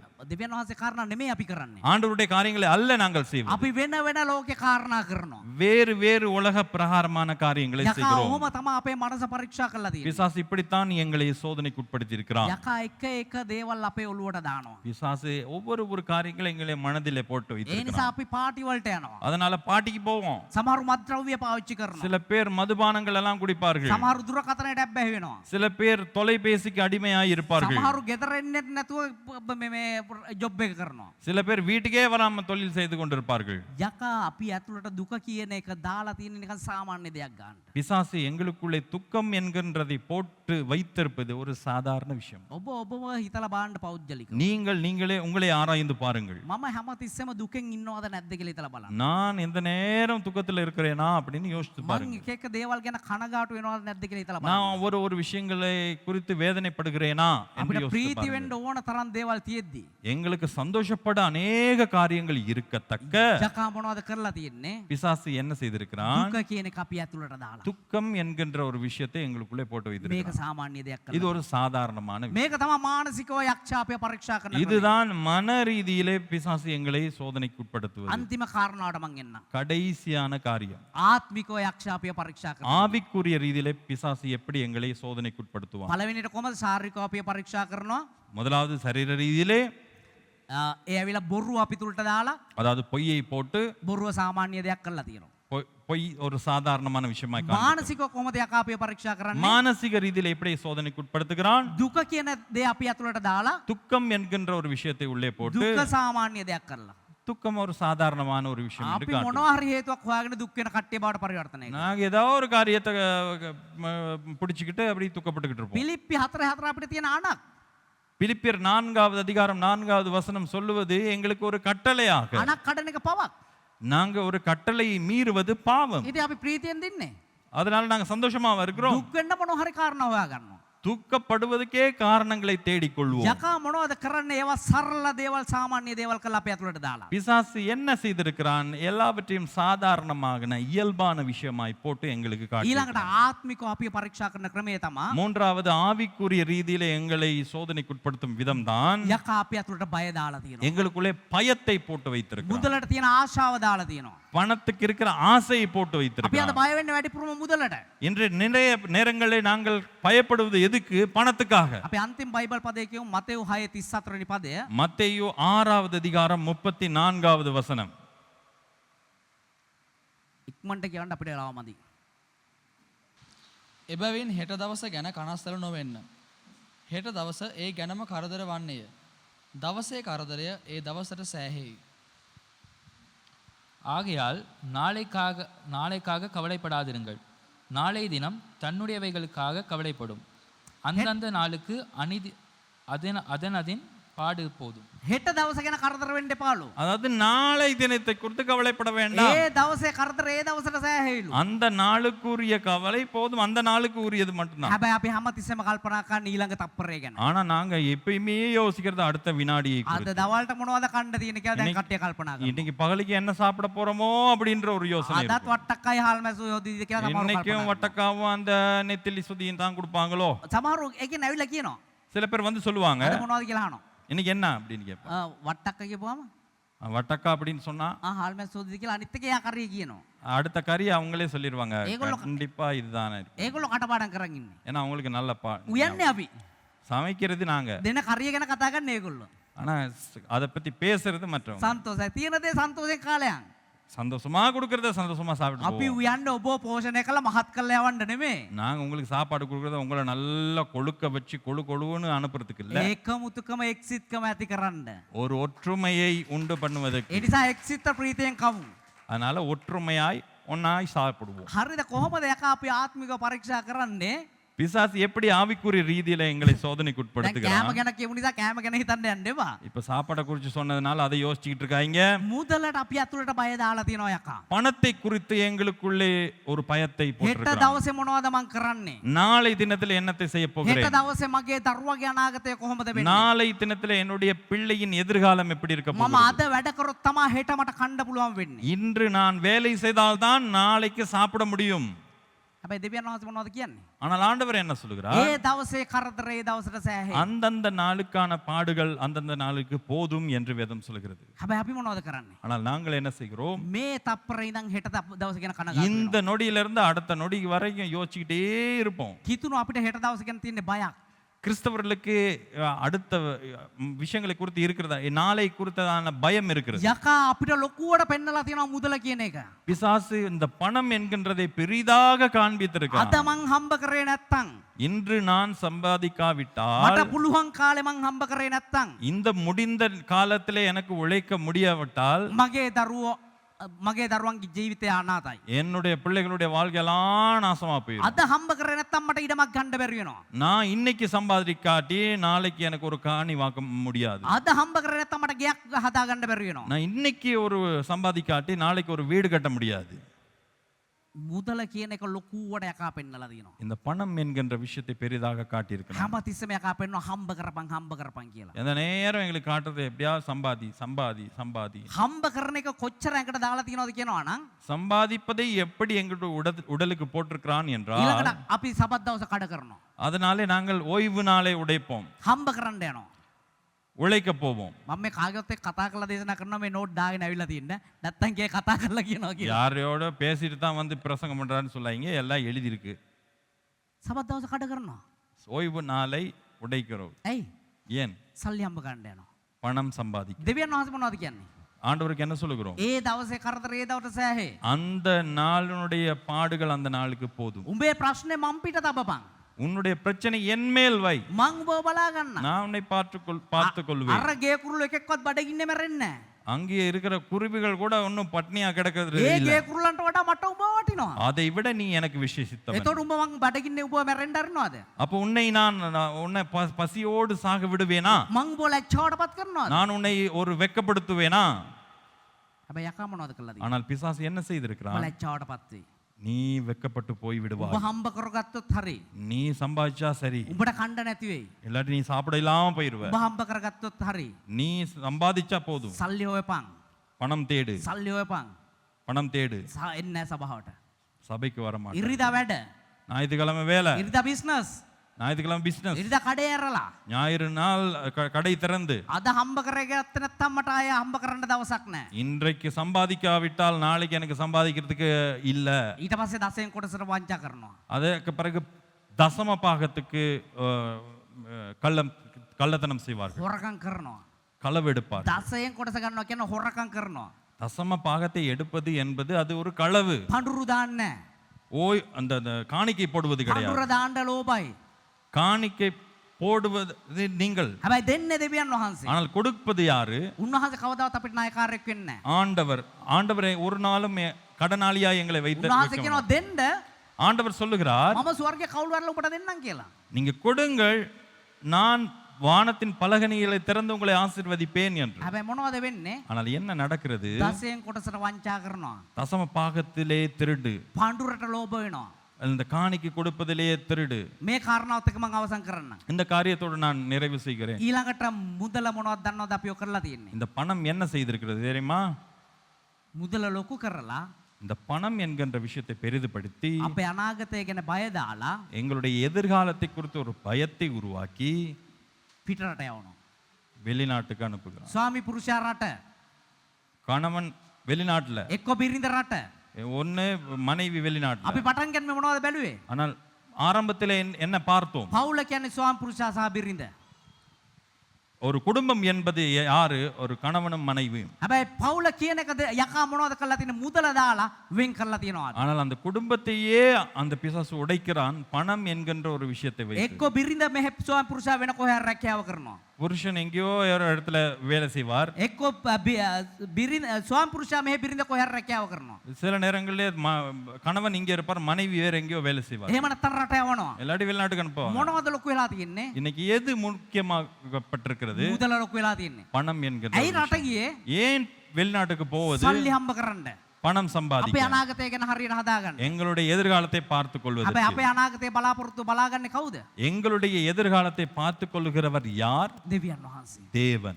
දෙවියන් වහන්සේට ඕනේ අපි පවුලක් විදියට එකට ඉන්නවා දකින්න. ஆண்டவருக்கு வேண்டும் நாங்கள் ஒரு குடும்பமாய் இருக்க வேண்டும் என்று. දෙවියන් වහන්සේට ඕනේ ஆண்டவருக்கு வேண்டும் අපි උන්වහන්සේ දිහා බලලා යැපෙන එක පුරුදු කරන්න. ஆண்டவரை நோக்கி பார்த்து எங்களுடைய பிரயாணத்தை போக வேண்டும் என்று. ඒ නිසා තමයි කාන්තාර ගමනේදී මේ මිනිස්සුන්ට කිව්වේ அதனால தான் அந்த வனாந்தர பிரயாணத்திலே அவர்களுக்கு ஆண்டவர் சொல்லுகிறார், අද දවසට විතරක් මන්නා එකතු කරගනි. இந்த நாளைக்கு தேவையான மன்னாவை மாத்திரம் சேர்த்துக்கொள். හැබැයි මේ මිනිස්සුන්ට හෙට දවසේ ගැන බයක් ආවා. ஆனால் அவர்களுக்கு அடுத்த நாளை குறித்து ஒரு பயம் வந்தது. ඒ මිනිස්සු හෙට දවසටත් එකතු කරගත්තා. மற்ற நாளுக்கு சேர்த்து கொண்டார்கள். හැබැයි ඒව නරක් වුණා. ஆனால் அவைகள் எல்லாம் கெட்டு දෙවියන් போய்விட்டது. වහන්සේ මිනිස්සුන්ට මොනවද පුරු කරේ? ஆண்டவர் எண்ணத்தை பழக்கினார் அவர்களுக்கு. මන් දිහා විතරක් බලපන්. என்னை நோக்கி மாத்திரம் பார். මම තමයි ඔබව පෝෂණය කරන්නේ. உன்னை போஷிக்கிறவர் අද நான். මුදල නිසා පවුලේ තියෙන ප්‍රීතිය නැති වෙලා. இன்றைக்கு பணத்தினாலே குடும்பத்தில் இருக்கிற சந்தோஷத்தை இழந்து விட்டோம். අද ස්වාමි පුරුෂයා බිරිඳ වෙන් වෙලා ඉන්නේ. கணவன் மனைவி பிரிந்து போயிருக்கிறார்கள். ස්වාමි පුරුෂයා බිරිඳව ගණන් ගන්නෑ. கணவன் மனைவியை பார்ப்பது கிடையாது. බිරිඳ ස්වාමි පුරුෂයාව ගණන් ගන්නෑ. அதே போல மனைவி கணவனை கணக்கெடுப்பது கிடையாது. තේකක් ඕනේද කියලා අහපුවාම ஒரு தேநீர் வேண்டுமா என்று கேட்டால் පැයකට පස්සේ උත්තරේ එන්නේ වව් තේකක් ඕනේ. ஒரு மணித்தியாலத்துக்கு அப்புறம் தான் பதிலே வரும், ஆமா தேநீர் வேணும். අපෝ උඹ වගේ ඊරියා. ஐயோ உன்ன மாதிரி ஒரு பொம்பளை பண்டி, මම මොකට උඹව බැඳගත්තද? உன்னை எதுக்கு நான் கல்யாணம் முடிச்சோம்? අපෝ උඹ වගේ ගොන් හරකෙක්. நீ உன்னை போல ஒரு எரும மாடு. මම පස්සේ කීයක් ආවද? எனக்கு பின்னுக்கு எவ்வளோ பெண்கள் මම வந்தார்கள். උඹව බැඳගත්තානේ. ஆனா போய் உன்னை கல்யாணம் கட்டின பாரு. අපිට සෑහීමකටපත් වෙන්න බැරි වෙලාද? சில நேரம் அதை எங்களுக்கு கிடைச்சதை குறித்து பெருமதி இல்லாத අද පවුලේ ඇතුලේ බෙදීම එකතු වෙලා. இந்த குடும்பத்துக்குள்ளே இந்த பிரிவினைகளை உண்டாக்கி පවුල விட்டார். ගැන ගොඩාක් දේවල් කතා කරන්න තියෙනවා. குடும்பத்தை குறித்த நிறைய விஷயங்கள் හැබැයි பேசலாம். දැන් වෙලාව පහු වෙලා තියෙන නිසා මම මෙතනින් හමාර කරනවා. ஆனால் என் நேரம் போய் இருப்பதனால இதோடு நான் நிறைவு செய்கிறேன். පවුල කියන්නේ දෙවියන් වහන්සේ තා ප්‍රසන්න වන දේ. ஒரு குடும்பம் என்பது ஆண்டவர் ஒரு சந்தோஷப்படுகிற ஒரு இடம். දෙවියන් වහන්සේ මේ ලෝකයේ මුලින්ම මෙවේ පවුලක් විදියට. ஆண்டவர் இந்த உலகத்திலே முதலாவது ஒரு குடும்பத்தை ඒ உருவாக்கினார். පවුල එතරම් සුද්ධයි. அந்த குடும்பம் என்பது அவ்வளவு ඒ பரிசுத்தமானது. පවුල තුල ප්‍රීතිය දෙවියන් වහන්සේ තැබුවා. அந்த குடும்பத்துக்குள்ளே சந்தோஷம் என்கின்ற ஒரு விஷயத்தை පවුල வைத்தார். කියන්නේ දෙවියන් වහන්සේ අපිට දුන්න එක සංකේතයක්. ஒரு குடும்பம் என்பது ஒரு ஆண்டவர் எங்களுக்கு கொடுத்த ஒரு அடையாளம். ඇයි කියනවනම් උන්වහන්සේ තමයි අපේ මනමාලයා. காரணம் ஆண்டவர் தான் எங்களுடைய மணவாளன். ඔබත් මමත් තමයි උන්වහන්සේගේ මනමාලිය. நீங்கள் தான் ஆண்டவருடைய மணவாட்டிகள். අපි දවසක උන්වහන්සේව විවාහ වෙන්න යනවා. ஒரு நாள் நாம் அவரை திருமணம் முடிக்க போகிறோம். ඒ විවාහය තුල තියෙන පවුලක සංකල්පය. ஒரு குடும்பத்திலே இருக்கிற உறவு தான் அங்கே இருக்கிறது. එහෙමනම් උන්වහන්සේව අපි හැඳින ගන්න ඕනේ. அப்படி என்றால் ஆண்டவரை நாங்கள் பிடித்துக் கொள்ள வேண்டும். උන්වහන්සේ කැමති අපි උන්වහන්සේගේ පවුල වෙනවට එහෙම නැත්නම් බිරිඳ වෙනවට. ஆண்டவர் விரும்புகிறார் மணவாட்டியாய் எங்களை பார்க்க. ඒ නිසා අපි සියලු දෙනාම නැගී සිට දැස් ඔසා ගමු. அதனால எழுந்திருந்து நாங்கள் கண்களை மூடி